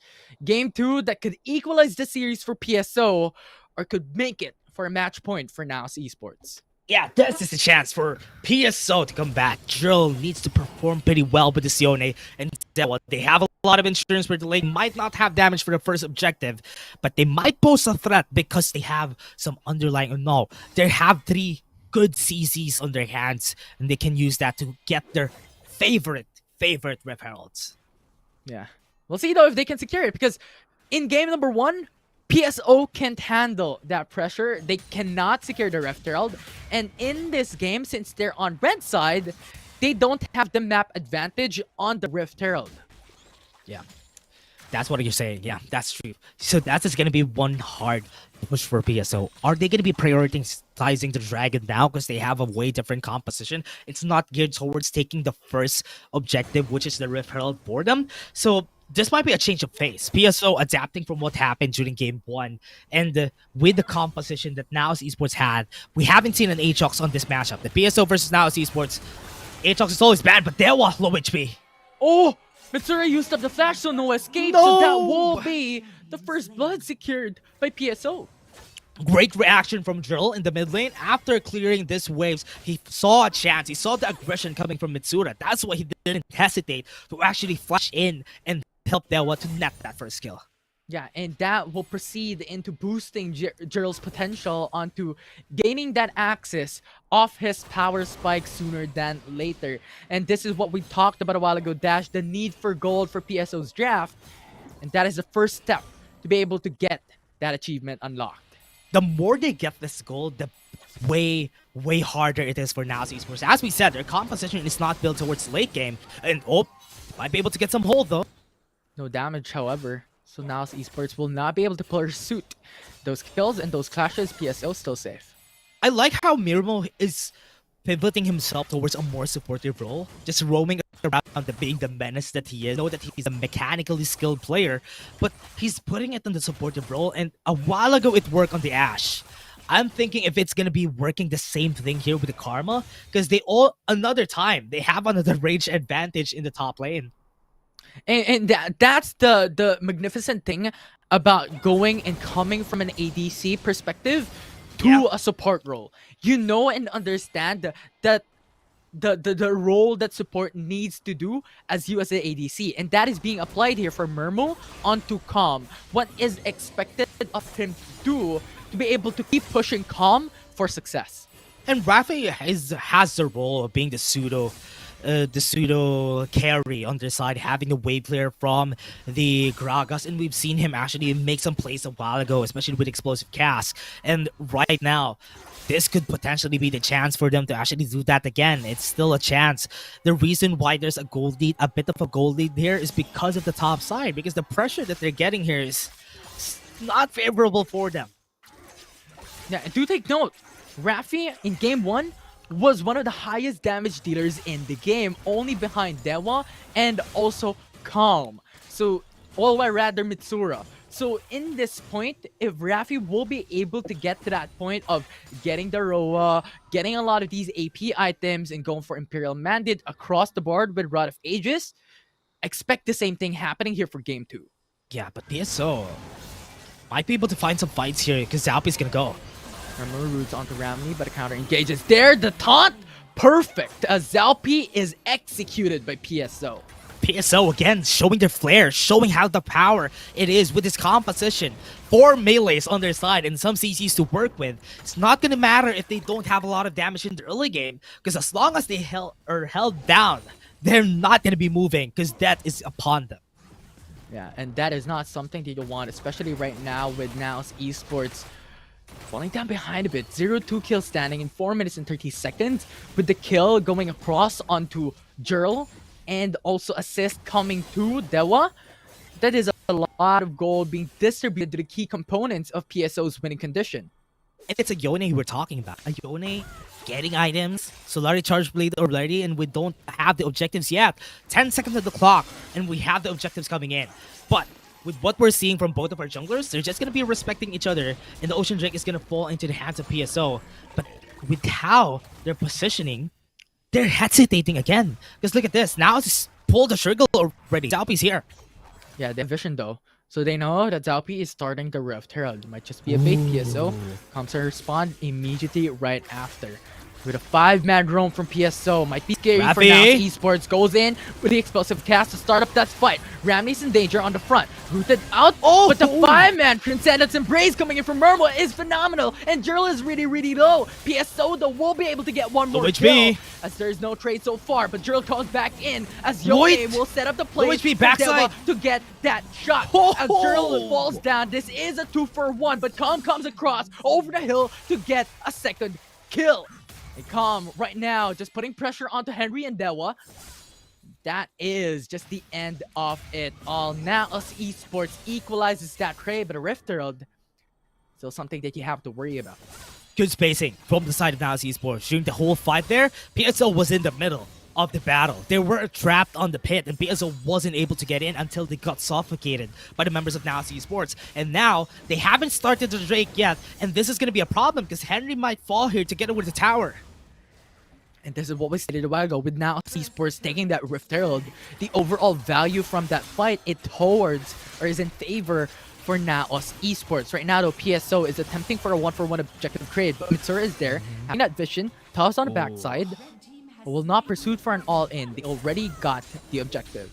It's a good thing that they put in the top side. They got a tower, they got the pressure already in the top, and this is going to be bad. Whoever 1v1's calm in the top lane is not going to have the best day, because as long as he has the priority in lane, it's going to be easy for him to get a 1v1. So PSO, they need to think about their next step here, because so far, whenever they lose the Rift Herald, they're having a harder time against NAOS Esports. So this is another hurdle for PSO to actually jump on. Yeah, especially considering that the Tower First Blood gave a huge gold injection for NAOS in this game number 2. They made it back from a huge set at the start of the game with Gerald putting a lot of pressure in all lanes. So great comeback from NAOS in mid game. Yeah, that's true. Honestly, NAOS Esports have been playing this so well, even with the losses a while ago. But PSO, they're just building up their items. They're respecting NAOS Esports now because they know that they have the bigger advantage. They have the better damage at this point in the game. So a while ago, they had the luck of actually getting the kills. But right now, they need to respect the damage. They need to get their second items first. And after that, try to go for a fight. Yeah, it's a rumble coming through. If that will come up soon, especially right now, that second item will put a huge spike of damage for both teams, actually, coming into this game too. And now NAOS Esports. 4-man roam into the mid lane, so a mirror matchup from PSO, but will not pursue for an all-in engage. Calm is nowhere to be found, and Tufts and Henry is both inside lanes. Ultra Shock Laser, just using it to poke. Rotations on the bot side already for them to go for a fight. Tufts initiates the fight, backs out to go out from that route, and now it is going to be the world ender. Being forced by Zalpete, extra stand, Raffi with the explosive cast. However, no one to be isolated as PSO will not lose a member in that clash. The explosive cast is always so explosive, but right here, Mitsura. Gerald's soul is unbound, but Mitsura hold them off. Will not be able to secure that kill so far.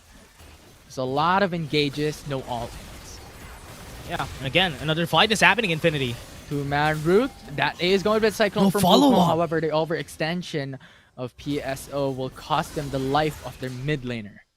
Yeah, there was a bit of a miscommunication there from PSO because I thought that they're going to back away, and because of that one kill, force NAOS Esports to get this tower to mid lane and priority on that Rift Herald again.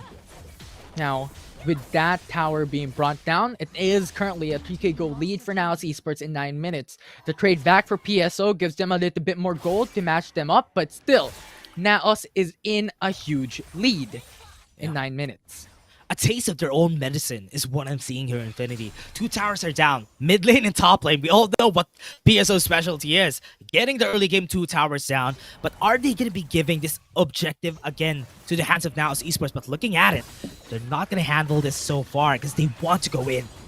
Yeah, PSO is there, ready to go. Gerald Too still late. has the soul unbound, but too late to attempt for that steal as NAOS Esports gets the Rift Herald and backs off. Gerald even admitted his flash, and they didn't have vision inside the pit.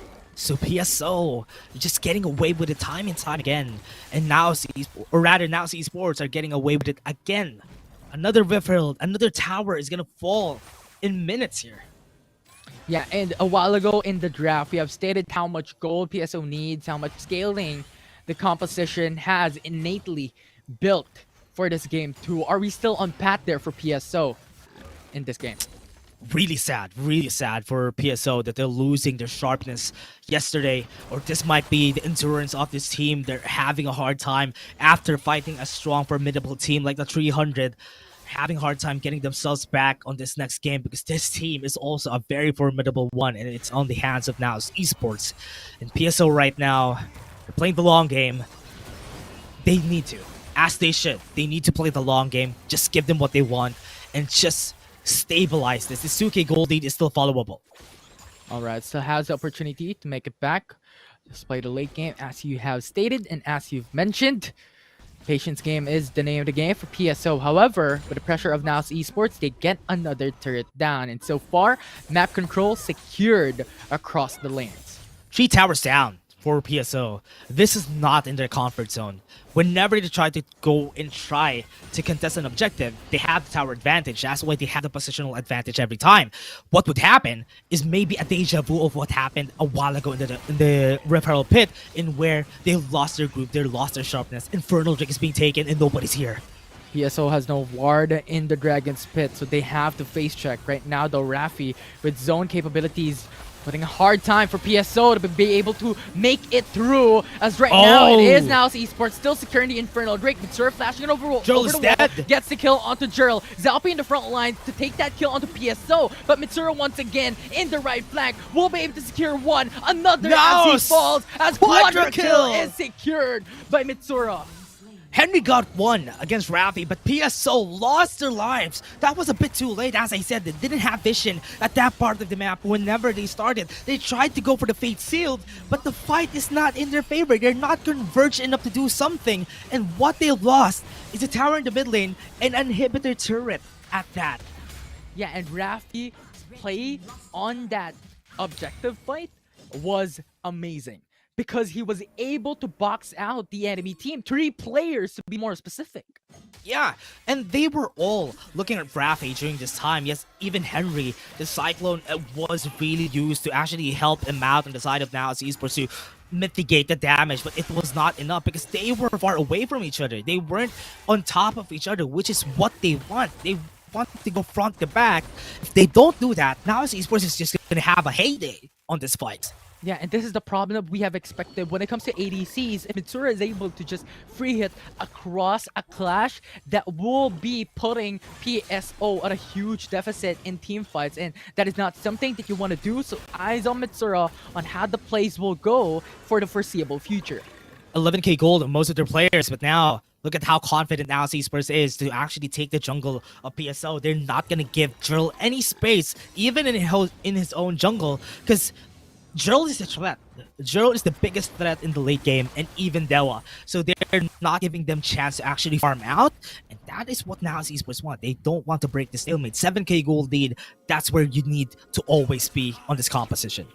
Yeah, and NAOS Esports putting constant pressure onto PSO. I mean, their draft right now with double utility has proven them a lot of benefit in this game.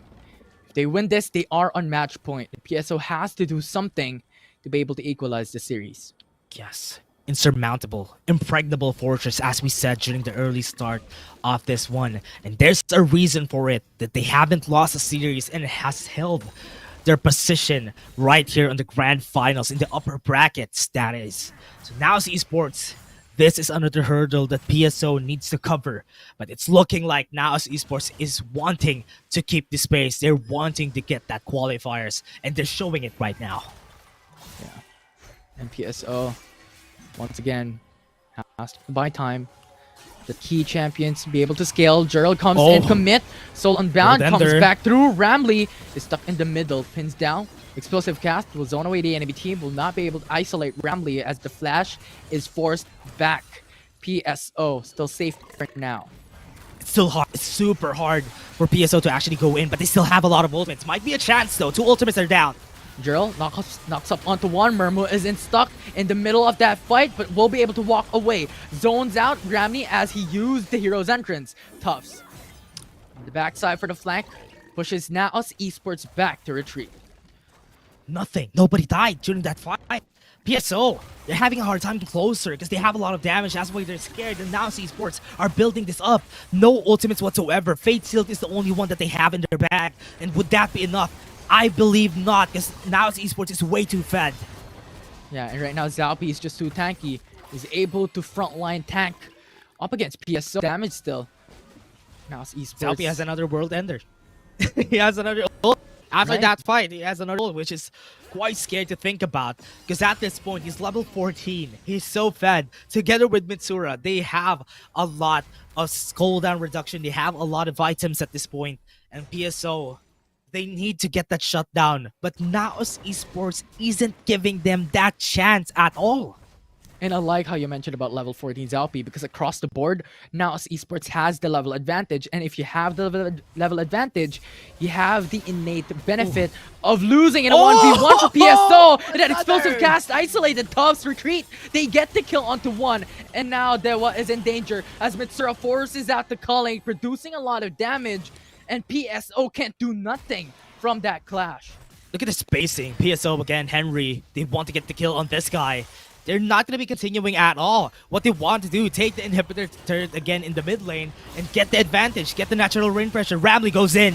They take it super fast. The inhibitors are down. And now Rafi and the rest of the crew is there in the mid lane putting pressure. This is a 3v5. damage. But regardless, they still have that Rafi. advantage as Ramley forces out the stasis enchant to deny that kill from Rafi. Rafi body snouts back away. Henry engages that fight. Zalpi forces out the World Ender and a Fate Seal from the back end as Jern falls down with a lot of damage from NAOS Esports. 3 members left. PSO has to play safe, and NAOS has gotten so much value in the mid lane. NAOS Esports played that so well. PSO was distracted. Ramley uses Hero's entrance on the back line, and that is not where you wanted to use it. Henry was in front, and if they use that Hero's entrance towards NAOS Esports, it could have been a chance. But they weren't able to do it. This might be the jitters happening right now for PSO. They're having a hard time thinking on what they want to do, because this is the pressure of the grand finals, and NAOS Esports are riding through that momentum.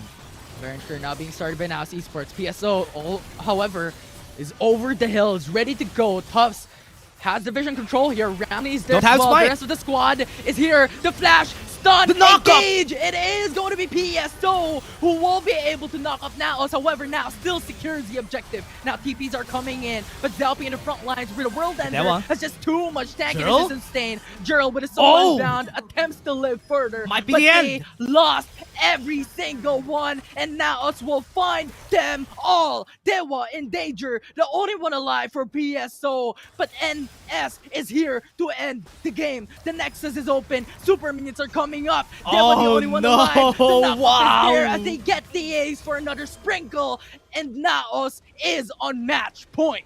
Match point for NAOS. Great performance, great confidence. This is what you're looking for from their last fight. Yesterday, this is what they wanted all along. And that confidence whenever they take any objective against PSO. PSO are the ones hesitating right now. And they are losing every fight. And NAOS is not giving them a chance. And we said it time and time again. The brains behind this team is just so good that they know what to take. They know what to do every time against PSO. And it's crazy. The immaculate plays from NAOS Esports, the beneficial of their draft right now, the brain behind it, Coach Lucid being able to draft this around, and the mechanical playstyle of each and every single player is phenomenal. And just look at the plays coming in from this team. Regardless of their disadvantage in the early game, they're still able to make it through. I mean, at this point, what I'm seeing, it's a definite mech check for the side of PSO, because most of the time, look at this fights though. Look at how NAOS plays this. The way they space around, just for them to not get killed, this was the reason why we can say that during this time, they did not space themselves. These last two fights, we're going to be seeing the highlights. That just really shows, that highlights how good they are at spacing during this big fights. And they're letting PSO to have any chance of getting any front to backs. And that's why they got the win there. Just a great way of showing how strong they are and why they deserve to be in the upper bracket finals and was able to get the grand finals. Yeah, they are one of the best teams in the Philippines, with Mitsura having that damage capabilities in the back end, just being able to assassinate these champions. Rafi being able to zone away the enemy team across the board. NAOS Esports, I think every single one of them plays a huge part in this game. And I want to say though, the Zeri hasn't found any success yet. Until now. I tell you, I haven't seen a Zeri actually carrying the whole game. They won because of the Zeri. I haven't seen that just yet, because right now in the meta, it really works well to just have an AP carry on your team. Any AP carry at that point, because they have a lot more uses, because their wave clear is way better. And that's why during this time, defending the base is such a hard show for themselves. Even if we see that they had a lot of damage, it was not enough to actually be impactful for PSO to use by themselves. Yeah, and that is the reason why we were a bit shocked during the draft with Zeri being locked in by PSO, because across in the past few series, they lock in onto Zeri in their game 1 against NAOS Esports, but once again, they lost that match, and they picked this up in this game too, wherein this game is such a huge stake matchup, because this will put NAOS Esports in a match point situation. So PSO, now the question is, how are they going to draft the next game? The bans, the picks, the ADCs are going to be quite crucial, especially how we've painted Henry and Dewa to be quite the exceptional players they are off this team. However, looking at that game, the MVP for NAOS Esports is Zhao. AP getting the Aatrox, really expected for Zhao P, a player this great when using the Aatrox, and that's the reason why they're banning the Aatrox. They don't want that to happen to themselves. That's why NAOS Esports wanted that. After getting to the blue side, let's take the Aatrox and we're gonna be winning with it. And they banned the champions that PSO uses a lot, which is the Senna, the Zoe. Very smart of them to actually just adapt to the draft. And we have said that a lot when it comes to the drafting. This NAOS Esports is really good at it, and that's why they got that win as expected. But right now, PSO backs on the wall, last chance at the last chance qualifiers. They need to win at least 1 or at least 2 for them to get onto, I want to say overtime, is that the right word? To get this on 5 games. Let's see if that expectations can be met. NAOS Esports at this point is 1 game away to qualify for the regional league. My name is Infinity and this is Dash. We're gonna take a short break, but don't go away, because in the next game, this is where it will all go down to the history for the LCQ. Dear Summoners, in the coming Wild Rift League Asia tournament, we will get a brand new UI update for the Spectre mode. The new integrated UI design provides a better game watching experience with a simple picture and more intuitive information alongside the vivid visual effects. Firstly, we move the original UI information that is a top bar and make it into a functional ring design in the upper left corner. The ring not only contains the basic information of the current match, such as the team names, in-game time, number of skills and towers pushed, but also displays the gold count on the red and blue rings so you can see the gold difference at the gallons. What is a great game without the competition for map resources? When a team takes the elemental dragon's buff, the cool map visual effects stick out. The distinctive buff color blocks for each different elemental dragon will be added to the blue or the red side. You can tell whoever takes the Rift Hero to enhance the temple, kills Baron Nashor to increase the lead, or steals the Elder Dragon to secure the game. The countdown special effects for different resources will also help viewers to what is going on in the game and capture the critical information. Additionally, we reshaped the map on the upper right corner. It is easier now to read the simplified map resource icons. The champion cursor now intuitively demonstrates the team tactics, makes it easier for you to track the champion's movements. The most essential in-game stats will be presented by switching between these 3 enriched panels: Farming Mode, Pre- and Post-Teamfight Mode, and Teamfight Mode. In Farming Mode, we have the key information of players' prospectively play, lane section, champion selection, summoner spell, champion's level, and experience. In laning phase, it comes with real-time gold income, KDA, and champion's build. In pre- and post-teamfight mode, we can see the goal difference on the board. The gap on each lane can be easily tracked by differentiating the item builds before and after the team fight. In team fight mode, we only present the concise real-time stats of 10 players' team fight damage and comparison, so that the viewers can focus on the gameplay by our players. A more compact and intuitive UI design will soon be available to all the summoners at Wild Rift League Asia, and the thrilling League of Legends Handicap Asia League is ready to go. Dear summoners, get online! Dear Summoners, in the coming Wild Rift League Asia tournament, we will get a brand new UI update for the Spectre mode. The new integrated UI design provides a better game watching experience with a simple picture and more intuitive information alongside the vivid visual effects. Firstly, we move the original UI information at the top bar and make it into a functional ring design in the upper left corner. The ring not only contains the basic information of the current match, such as the team names, in-game time, number of skills and towers pushed, but also displays the gold count on the red and blue rings so you can see the gold difference at a gallons. What is a great game without the competition for map resources? When a team takes the elemental dragon's buff, the cool map visual effects stick out.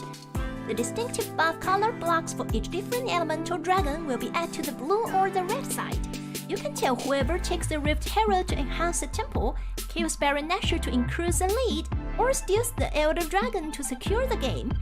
The countdown special effects for different resources will also help viewers to what is going on in the game and capture the critical information. Additionally, we reshaped the map on the upper right corner. It is easier now to read the simplified map resource icons. The champion cursor now intuitively demonstrates the team tactics, makes it easier for you to track the champion's movements. The most essential in-game stats will be presented by switching between these three enriched panels: farming mode, pre and post team fight mode, and team fight mode. In farming mode, we have the key information of players' prospectively play, lane section, champion selection, summoner spell, champion's level, and experience. In laning phase, it comes with real-time gold income, KDA, and champion's build. In pre and post team fight mode, we can see the goal difference on the board. The gap on each lane can be easily tracked by differentiating the item builds before and after the team fight. In team fight mode, we only present the concise real-time stats of 10 players' team fight damage and comparison, so that the viewers can focus on the gameplay by our players. A more compact and intuitive UI design will soon be available to all the summoners at Wild Rift League Asia, and the thrilling League of Legends Handicap Asia League is ready to go. Dear summoners, get online!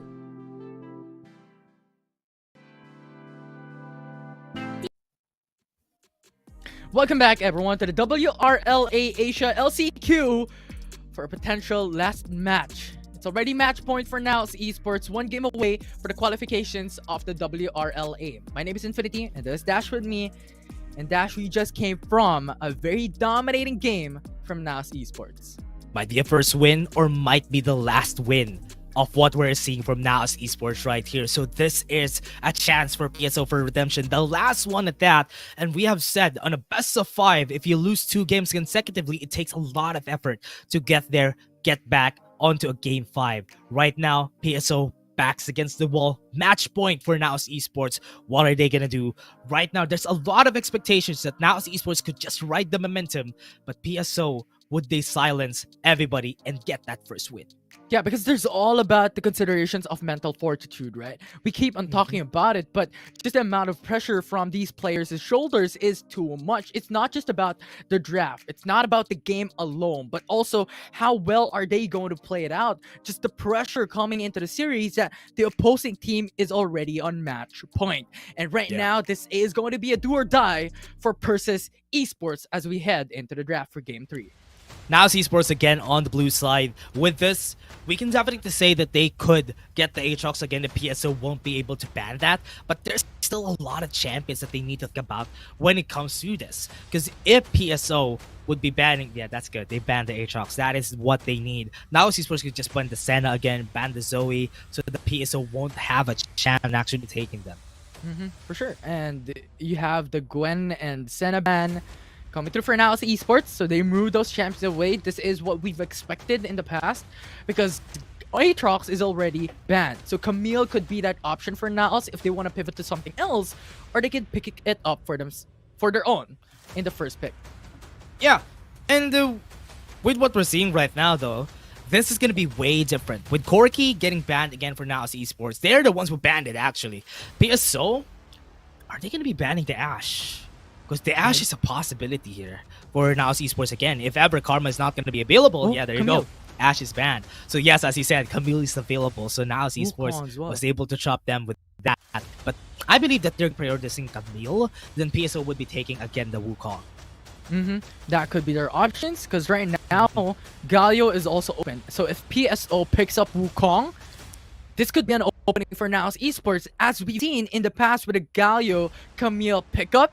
It's really scary, and NAOS Esports has played this quite significantly well, especially up against They JC took the Green, risk. with them having a Vi and also a Corki in the past in their game 1 2 days ago. So this could be another option for NAOS Esports in their first phase picks. They forced it. They wanted to get the Gragas. Rafi has been playing that so well. Explosive casks were scary for PSO. That's why they cannot do what they wanted to do. But now Esports still has an option. As you said, there's a Galio, there's the Wukong available for them, so they can take that both. That's a lot of CC already. For the last 2 picks, they could just pick for damage, and that's an easier pick. But PSO, their options are limited here. They can pick the Zoe if they don't want that to get banned at the next rotation. Yeah, and this is expected from NAOS Esports. Remember from what happened in the upper bracket finals in the same 2 teams that fought it up. It's NAOS Esports with Zalpi on the Wukong who changed how that game turned out, how that series turned out for them to secure the grand finals. And right now, they have locked in the same champion with a Camille and Galio to back them up. PSO though locks in onto Renekton, and currently we're locked in as we proceed into second phase bans with Jace being the priority for PSO. This is probably the best champion of PSO that they can pick up. If they're gonna go for the same thing for NAOS Esports here, they want a ranged champion to actually help out on the top side again, to let Calm have the better lane. Because Tubbs is one of the stronger players right here at PSO, and so far during the last 2 games, he has been shut down because he wasn't able to participate in any of these big fights. And NAOS Esports know how to play around that. Let Mirmo play on the top side, they're not gonna have the best day. Yeah. So let's see how that would be turning out for NAOS Esports once again. What champions Murmo will pick up, because Ashe is no longer available. Senna and Karma is gone as well. So what would that champion be for NAOS? However, Zoe, Yone, Lux, Jace removed from the table for second phase picks. Too aggressive, too aggressive. This bans that we have, PSO, what they want to do here is find something that could do damage. Ziggs could potentially be taken by Dewa, so that NAOS Esports could try something different, because they won't have a lot of choices, but Mirmo could still get the Ziggs here. So this might be hard for PSO. Imagine a Hextech Ultimatum, a Grand Hero's Entrance together with a Mega Inferno Bomb. That's a dead player right there. Yeah, for sure. And you also have to take note that if you have Ziggs, Rafi could just go and shadow Calm on top side. It doesn't need to be Murmo anymore, because Ziggs' wave clear is crazy with the bombs just being poured out, and that just means Murmo will be safe alone in the bottom lane. What are they going to answer here for? Because now Esports already has a good composition. If this is going to be a Vi, that's so easy. This is so easy to pull off. If this is a buy for NAOS Esports, an easy to pull off composition, target Lucian, Lucian's dead, low damage. But this is the next best thing, because it's an assassin. If it's going to be a Lucian, and if this is going to be another damage for PSO, this is going to be way harder for them, because NAOS Esports composition is just so easy to pull off. So yeah, with Akali being locked in, it could be that Akali will go to Mitsura, Biggs will be onto Murmo. And this is just a draft with so much damage and potential in team fights. PSO answered back with another assassin of their own, Zed being their final pick. Is that going to be Drill on the Zed again?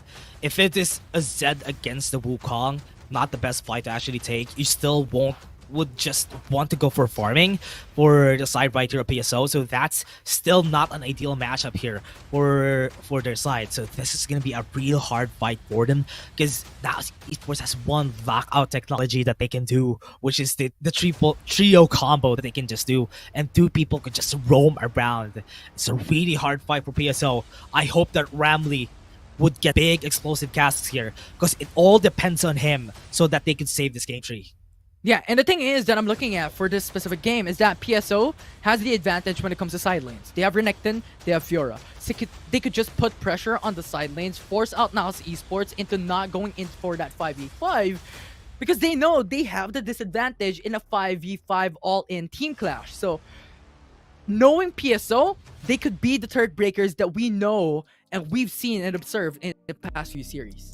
Yeah, and that's what's scary about here though, because now Esports is riding the momentum, and they know that as long as they pull out an easy composition on game day, it's easy to win. But what I'm lacking here for now Esports, yes, they're lacking on the damage department, but it doesn't matter if they have some burst to couple that with, for example, the Akali we're seeing, the Ziggs with the Mega Inferno Bomb. So what they can do is, again, play the early game, just be patient and hold that advantage if they want to finish the series. But on the other hand, PSO has a lot of chances here. They can fight during the early game, and that's what they want to do here. Challenge that early game, because so far they haven't challenged that yet, and this might be their chance on this game 3.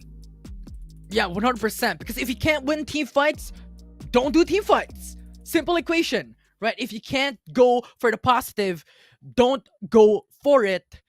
And that could be the expectation set here for PSO. Right now, we are on match point for NAOS Esports, 1 game away for taking the throne in the LCQ as we proceed into game 3. Will this be a game 4? That is the question here. Or would this be the end of the LCQ and the road to the bigger stage for NAOS Esports? That is what we want to see today, right here in this best of 5. And this is going to be a big challenge again, because Tufts is not having the best day again. Ooh, double ward. Nice. But Tough time for Tufts. yeah, for sure. and that is what you stated a while ago, right? However, right now, 2v1. Look at this. Really low though, Mermo. Forcing out the flash immediately, so Summoner Spell burned from both sides. However, flash is available for Dewa and Ramley. They want to go for an all-in onto Mermo. If they go in, they're just going to be dead. They can just go for a trade, and that's not what they want to do here in the mid lane, because Mirma's just going to be chilling here. What they can do here with this early game, basically you can't really just let the Mirma's just going to heyday every time. You can't pressure up Ziggs no matter what you do, because he can just wave clear at the backside. So might just go to the top side and help this out, because Tufts needs to have a better day today, because he's not having the best one. Yeah, this is what we've established during the draft, is that with Mermo going for Ziggs and Rafi going in for Galio, Rafi's job is to shadow calm. They could switch in roles, and now Ziggs would be their AP damage carry into this game along with Mitsura. And knowing Ziggs, the wave clear is just too much to handle. So when it comes to that specific 1v2 type of matchup, if ever Ramley wants to go and support the opposing side onto Mermu, Mermu can just tower hug and clear the waves from a distance. Yeah, and with this right now, looking at the aggression at the bot side though, Henry versus Mitsura is not an ideal fight, to be honest. 3-man roam, looking to kill down on Mitsura. Mitsura still has flash and barrier ready. But PSO, Summer Spell burn, good trade. Great chances for later on that they can go for this bot lane push again if ever they want to re-gank Mitsura on the Akali. But you know, it's really hard to gank an Akali, especially if you don't have a lot of AoEs. But I hope they would be able to pull that out, because right now, everything is in a stalemate. We're still on 2 minutes right now. After level 5, that's when we see it. Zaupi, now level 5. This Cyclone is something to look forward to. And you have flash for Zaupi. If they go and overextend for PSO, Zaupi can follow up with the Cyclone. And this is it. Zaupi might just go for the flash with the Cyclone. What? That is what we called. And the first blood is secured with another kill coming in from NAOS. As long as we say level 5, we're gonna go in, we're gonna go and be confident. Now it's Esports. Again, it's not a surprise that they're here, because this is how they play. That is just an amazing start for NAOS Esports. They get those 2 kills funneled onto Zhao P, and that just puts him at a very good lead up against PSO. And I'm just really sad for Tufts here. The Tufts, we've seen him on his better performance yesterday, but now he's not being forgiven. He's always ganked. His Renekton is not having the best one. And I hope he finds some chances today, because he needs that redemption so bad, man. He needs that so bad.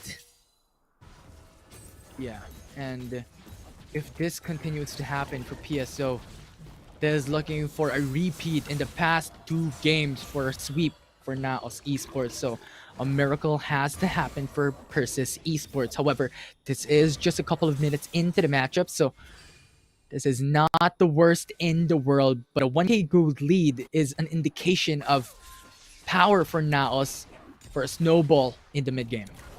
Yeah, they need to get this. need to have a chance because 4 minutes on the clock. We have an objective already. First item has been called already for Zalpi. Zalpi has been dominating in these past 2 games. He has been playing so well, and that's why PSO. You know what? Zalpi is a really momentum-based jungler, and whenever he gets his momentum, that is when he pops off. Like first 2 games, Raffi now too aggressive. Man taunt, delay, waiting for the support. However, Raffi is just too low. Stasis! Immediate pop-off, and Raffi is still alive with 1 HP. So PSO will not be able to get their first kill in this game. Now WRL is very low. However, the flash is still up. Now Calm comes to the rescue in the mid lane. Hookshot along with the flash will be able to lock it onto 1. WRL is very low. The ultimate of the Zed will not be enough to get that trade as NAOS secures their 4th kill in this game. NAOS, the confidence to take the fight. Raffi with that, the aggression coming in from the team, but the reaction from every member in order for them to not get any for PSO, and that netted them another win on this referral. But they're gonna be trying. The 5 engage coming in from Ramney. 2-man taunt from Raffi is there. But a flash to back away will not engage as NAOS already secured the objective. Not even a chance for PSO. PSO wants to get a kill, wants to get something, but they don't have the options. Tufts won't be able to get close, and now Esports is just running away every time, every step of the way. They're going to be taking this Ocean Drake, which is nice. Ura has vision going through, but sure can flip along with those damage coming in as Oh! taunted, Taunt! and the follow-up is insane as Raffi has just won them that fight, has gotten them that kill onto WRL. Zalpi! Dua is very low as Zalpi follows up. ADC is gone for PSO, and NAOS will secure the first turret in the game. 30 HP. That's gonna fall. That turret's gonna fall. Wait! Please! Wait. Okay, there you go. There you go. That's a turret. There's a turret in the mid lane. He got it by Henry! Mitsura uses up the flash, miss up on the line. No. However, Henry has a lot of sustain. Very dangerous position. However, they will not pursue as PSO still does not have a kill 6 minutes into the game. Hungry for blood. Mitsura is gonna going fall. through, jumps over the wall. The ultimate is there. Wait. Not enough. No way. No way did he survive that. He wasn't able to hit any of the shurikens. Good play from Mitsura. That micro play out there was enough to actually survive, but Raffi too fast though. No flash to ignite. Tick, tick, tick. The taunt is there as well. Zalpi is there to respond, but He's surviving though. Raffi is there. Wait. Still going to tag the turret. Not be enough as now Devil comes through to comes the respond. fray. Ramley comes into the party Cavalry. as well. With the flash or with the body slam going in for the CCs, but onto the clone, and now Dewa is targeted. Cyclone knocks up onto 1. However, with a 2v1 situation, Zalpi is on a disadvantage. However, Mitsura is here to respond. They still get the kill onto Duo. ADC is gone. Brown, he has no damage. He has to retreat, and he has to fall down. NAOS still secures the trade back against PSO. Now still gets the win during that last fight in PSO. Again, losing the tower. They're trying to go for the fights and they're not having it. They're not getting any from NAOS Esports. 4K gold lead at 7 minutes in the game. And PSO, how are they going to come back from this? Because right now, there's not a lot of big chances because their supposed winning lanes are losing. And this is not a good for PSO. The expectations of a patience game is not met, and NAOS Esports constantly getting a lot of these benefits from those mistakes by Persis Esports. Every time, just every time. The mistakes, whenever they see it, they flash away. They're not giving any kills even for the side of PSO. Still a chance for redemption. They're close to their 2 items already from the side of NAOS. And even in the second objective, they might not have a break here for PSO. Just really unfortunate for this team. They had their flair. They won against the 300. They can't even hold a candle against NAOS Esports. And PSO constantly looking for those gangs, for those plays, because NAOS Esports already has so much lead. The tower that they've taken in the bottom lane gives him a bit more gold to be able to make it back. But looking at the gold difference, it's too much. Zalpi onto WRL, 3k gold difference in 9 minutes. That's huge.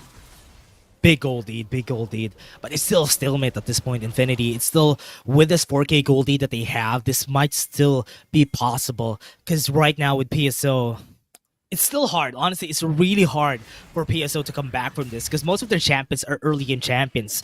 And now as Esports would want to capitalize on this advantage that they have, and that's why PSO can't even contest this. They're going for the bot side. They want to get the kill on Calm, but remember, it's a Camille that they're trying to kill.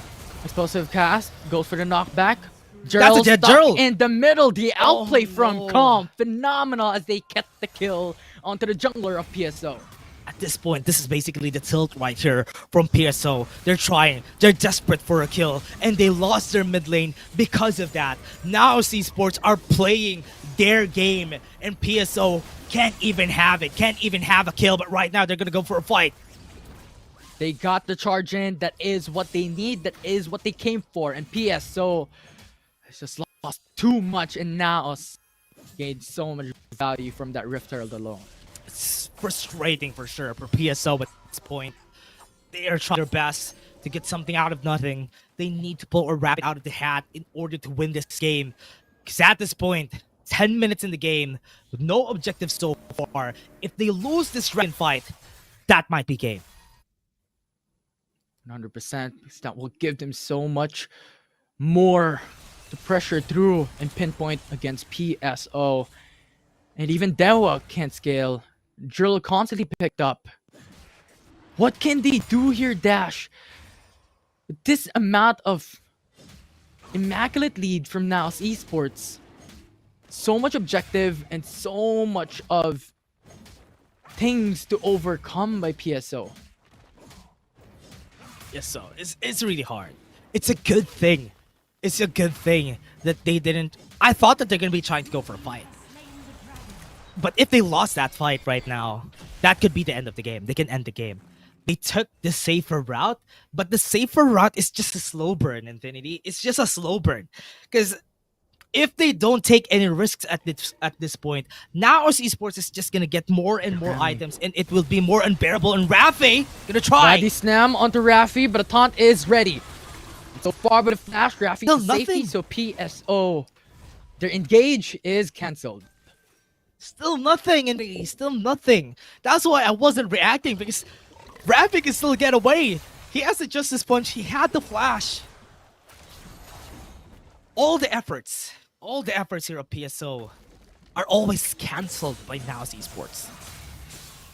And NAOS has been showing their power in this game. The team that is someone or something that needs to be feared for in Wild Rift League Asia. And now Mitsura, 3v1, might be the second kill for PSO. Now the flash coming in from Dewa. That's will close. secure them that kill. close. However, their mid lane turret Tower. is the cost for that, as Ramley trying to defend, perhaps, but will not be able to do so, as Henry buying time for Gerald to come through. With the remaining of this team, the ultimate onto Zalfi. Hero's entrance zones away PSO. And the lane prio will be secured by NAOS in mid lane. Okay, they're not going to continue these. NAOS is going to be going away after that. They lost one member already. That's a shutdown goal given to PSO, but not enough. 7k gold, still a big hurdle to actually jump through. And now Esports has 5 towers down on the side of PSO, and they still have very big priorities against them. Still really hard for PSO. That's why, with how PSO is looking like, right, Infinity, they want to try to get a shutdown, try to get something out of nothing, because RZ wasn't able to get the early game. We need to be desperate on taking anything on the map. Yeah, and the question now is how far can they go with their attempts to push back NAOS Esports and put this to a game 4 in the best 5 series. The Baron is currently up. NAOS Esports sustaining their 5k gold lead. And Oops. Baron Nash could be the end. The objective for NAOS Esports as Zalpi initiates that fight. Tufts though has to sustain. Now Zalpi jumps over the wall to Cyclone up. But he is isolated, He's tanky, but he still though. jumps through. He's and now tanky. Zed comes in with the ultimate onto No Zalpi. damage. Will not be able to secure that kill. And now it's Calm coming into fray. Hextech ultimatum onto Jurl. If they kill Rafi. Jurl, no jungler for PSO. Rafi. Galio in the middle of the fight though, pinned Oh. down. They get the kill on the support. Chance ball? I thought that's gonna be a chance ball because they were able to get a kill. That's how we play. PSO. Now Esports is trying to be very aggressive right now. Bottom lane could be a chance for PSO to actually take down. They have the whole breaker on this guy. Henry could take down the tower, and they can take the tower in the mid lane. So now it's Esports. Okay, they need to be careful now though, because PSO is posing a threat. Yeah, Zappy is there, hovering on the bottom lane. Calm is there to respond as well. To defend the create turret. Will not pursuit for a kill, will not pursuit for a team fight, waiting for Raffi to respond. 2 towers down though. That's close. That's close, Infinity. They need to be scared. They don't need to make those types of decisions anymore because now it's a 3k gold lead. At this point, it doesn't matter. This 3k gold lead is small. 5k gold lead is what you want if you want to keep this advantage, and you gave a lot of shutdown goals to PSO. If you want to get this to a 3-0, don't do that again. Now Esports. Their attempt for a sweep still up. PSO battling, clinging for the hopes of getting in this to game 4, but Zalpi goes into the backside, but a Cyclone knock-up is there. Gerald cancels the hero's entrance, engage coming in from Raffi, but still, that will put them at a demise as Gerald is dead. No jungler left for Persis Esports. Good thing that they got the kill right there on Gerald, but PSO still not done. Look at NAOS Esports though. This is a very cheeky play, and they want to go in. Flash from Raffi? Not put them at a value trade. However, look at Henry. Just pushing on the bottom lane. This could mean that Inhib turret is down. The recall is long, and that will put PSO still back on the map.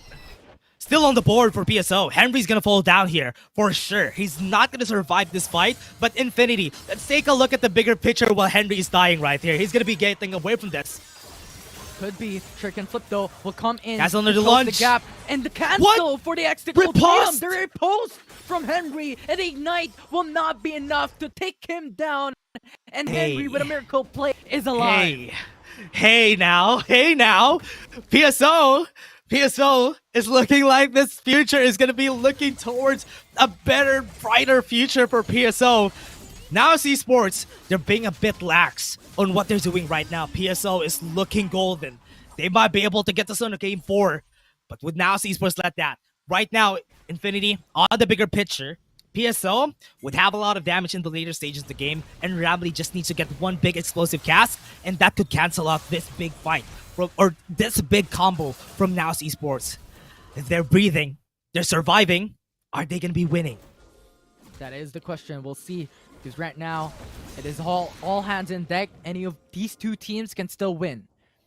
And this is what we have established during the draft. That PSO's power comes through the side lanes.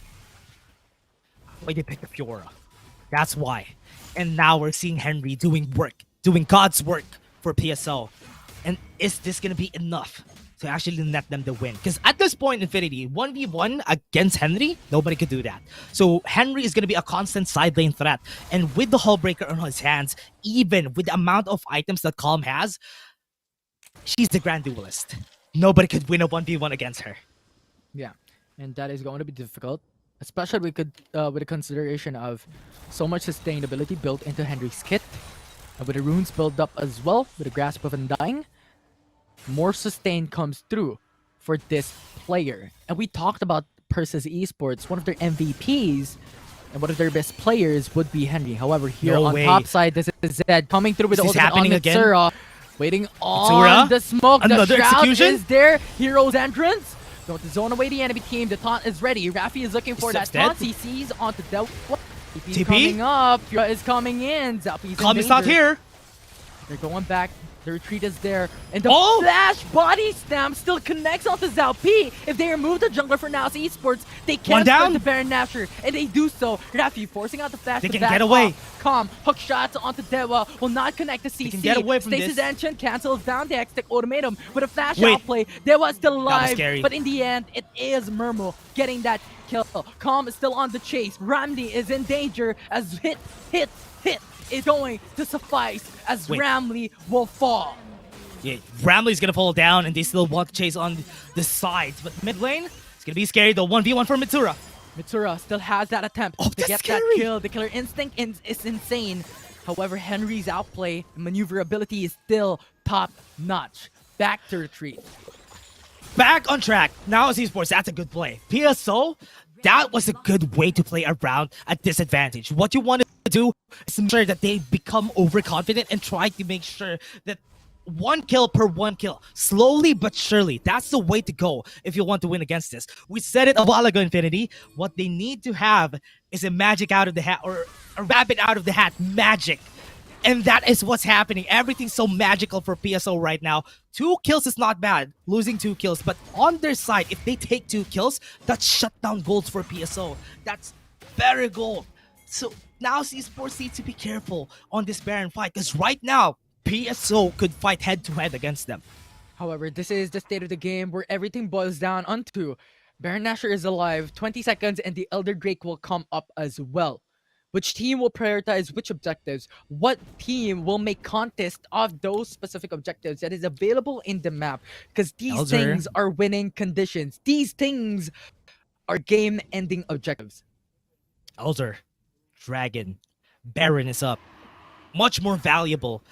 As we can see, this Elder Dragon is going to be important. PSO, they doing the same thing. They have TPs on both players, Drill and Henry. So they need to think about what they have to do here. They just need to distract the Elder Dragon from being taken, because Zaupi's at this level. But Henry doesn't have TP yet. They don't know that. Now Esports is quite scared of what can happen here, because Calm has CP. They can go for a 1v1 if ever they want to, but they're still not taking it. PSO is buying some time. This is very smart from them.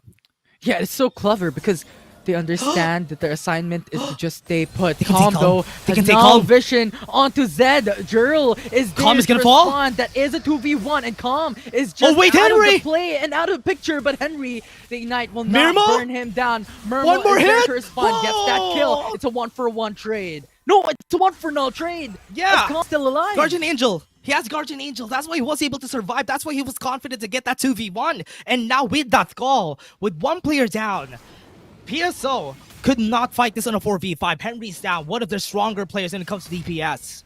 Now let's see how PSO will play this, because there is 30 seconds before Henry will spawn back up, and now Tubbs does not have ultimate as he has used already. Now no calling as well. Is Cyclone into the backside. It is Zowie in the front GA, line. Stasis, So dangerous Ramley. though.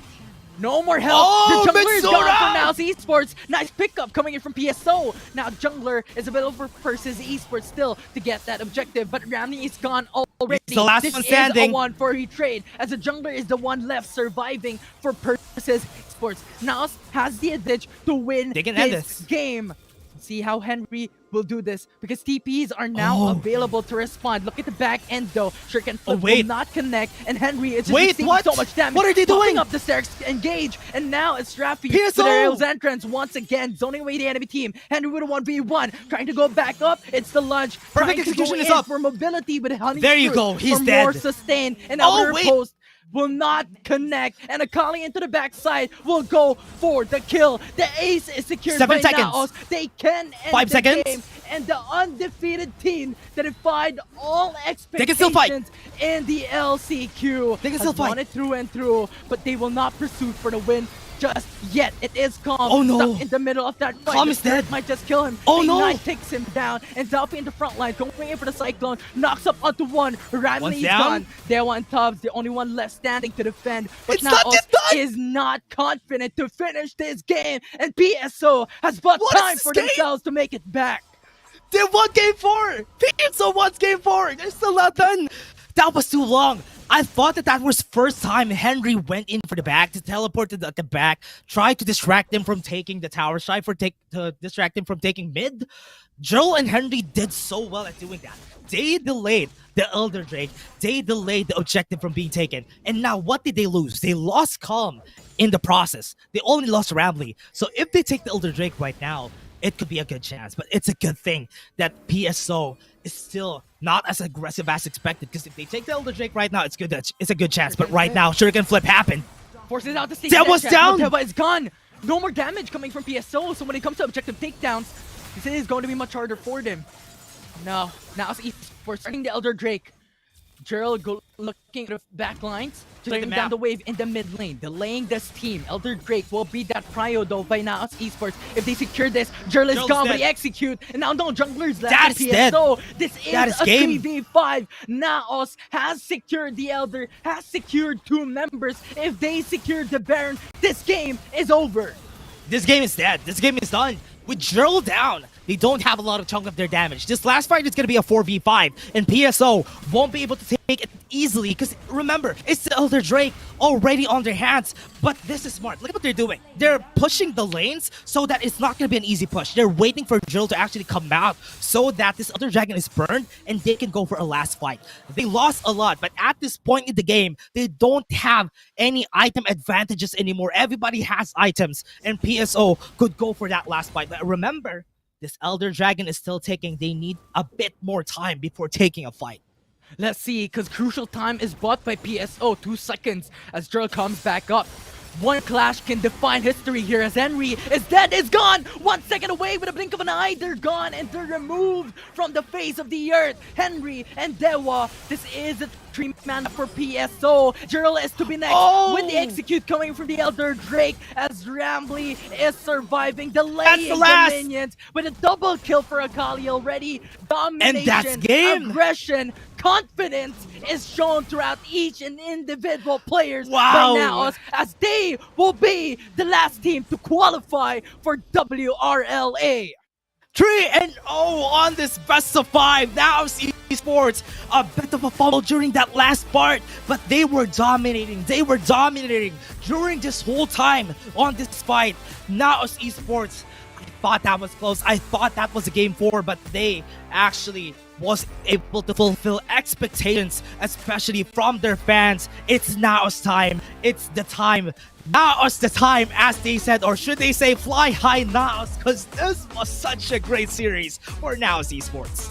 They defied all expectations in the LCQ with domination being shown across each and every single series, with them being the 3rd Philippine team to qualify for WRL-A.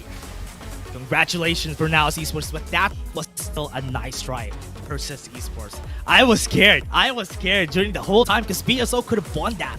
They were just a bit scared because basically the momentum has already shifted to the hands of NAOS Sports, and that's why in the end they were able to win. NAOS Esports was able to drive it still. They were the ones on the battleship and they were the ones driving it. And PSO just had a hard time making decisions in the end there. If they took some objectives on their hand, if they took their matters in their own hands, a 4v4 on that last fight, when Calm was not available and Ramley was dead, a 4v4 should have been possible. And that could have netted the Dragon. When they took the Baron, that was the end of it. Now Esports just got it. And that is just a phenomenal play from NAOS Esports, how they've run across the whole game, across each and every single game in the series, in the grand finals, a 3-0 sweep with one of the best teams that remain here in the LCQ. That just states dominance, that just states power here in the team that has to be feared for in the regional league. Yeah, and now Esports showed that to us. During the whole time, they were in the upper brackets, they were dominating. This team was dominating. And we saw that during the whole game. Mirmo and Bitsura, just the chunk of damage that they've been dealing during this whole game was really big.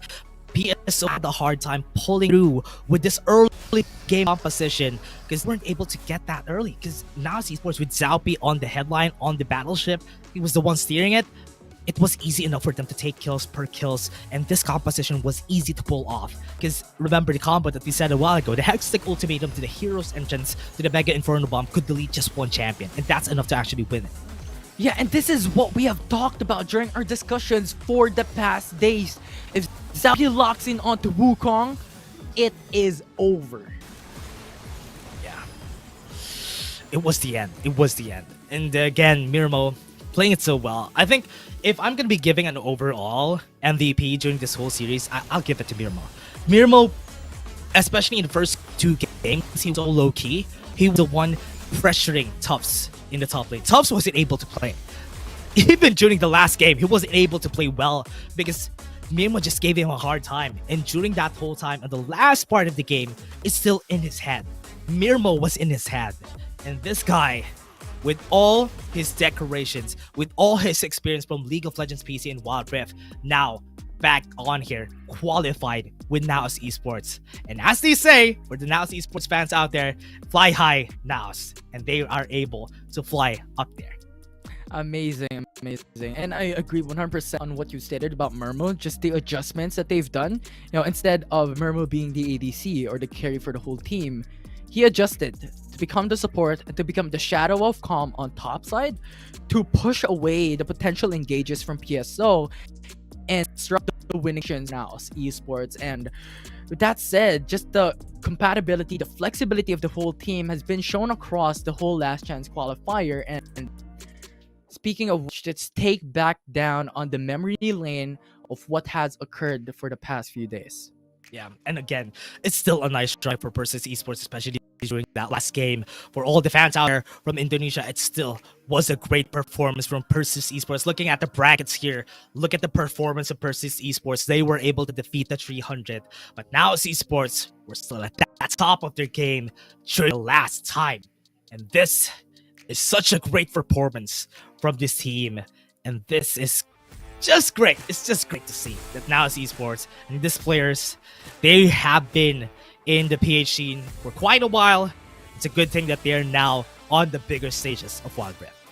Yeah, and just seeing that bracket shows NAOS Esports' potential in Wild Rift, in the professional scene. They were undefeated in the upper bracket until the grand finals, going in for the 3-0 sweep against Persis Esports. And they just continued through and through. And once again, congratulations to the team for qualifying for the regional league. What an amazing day it is for Filipino fans out there watching Wild Rift. Great performance for everybody out there, for the Filipino fans, getting 3 qualified teams for the APAC region.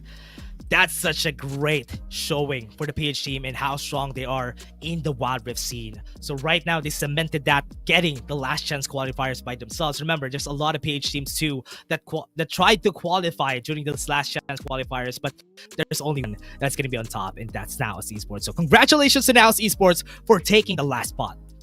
And once again, what a fantastic time it is for the whole Filipino fans. My name is Infinity, and this is Dash with me along with Oculus. It is an honor to be the voice of your games for this teams, and what it is for a great honor for Filipino fans out there as well. Thank you very much, everyone, for watching, and let's see how these teams evolve in WRL-A. Goodbye, and see you guys next time.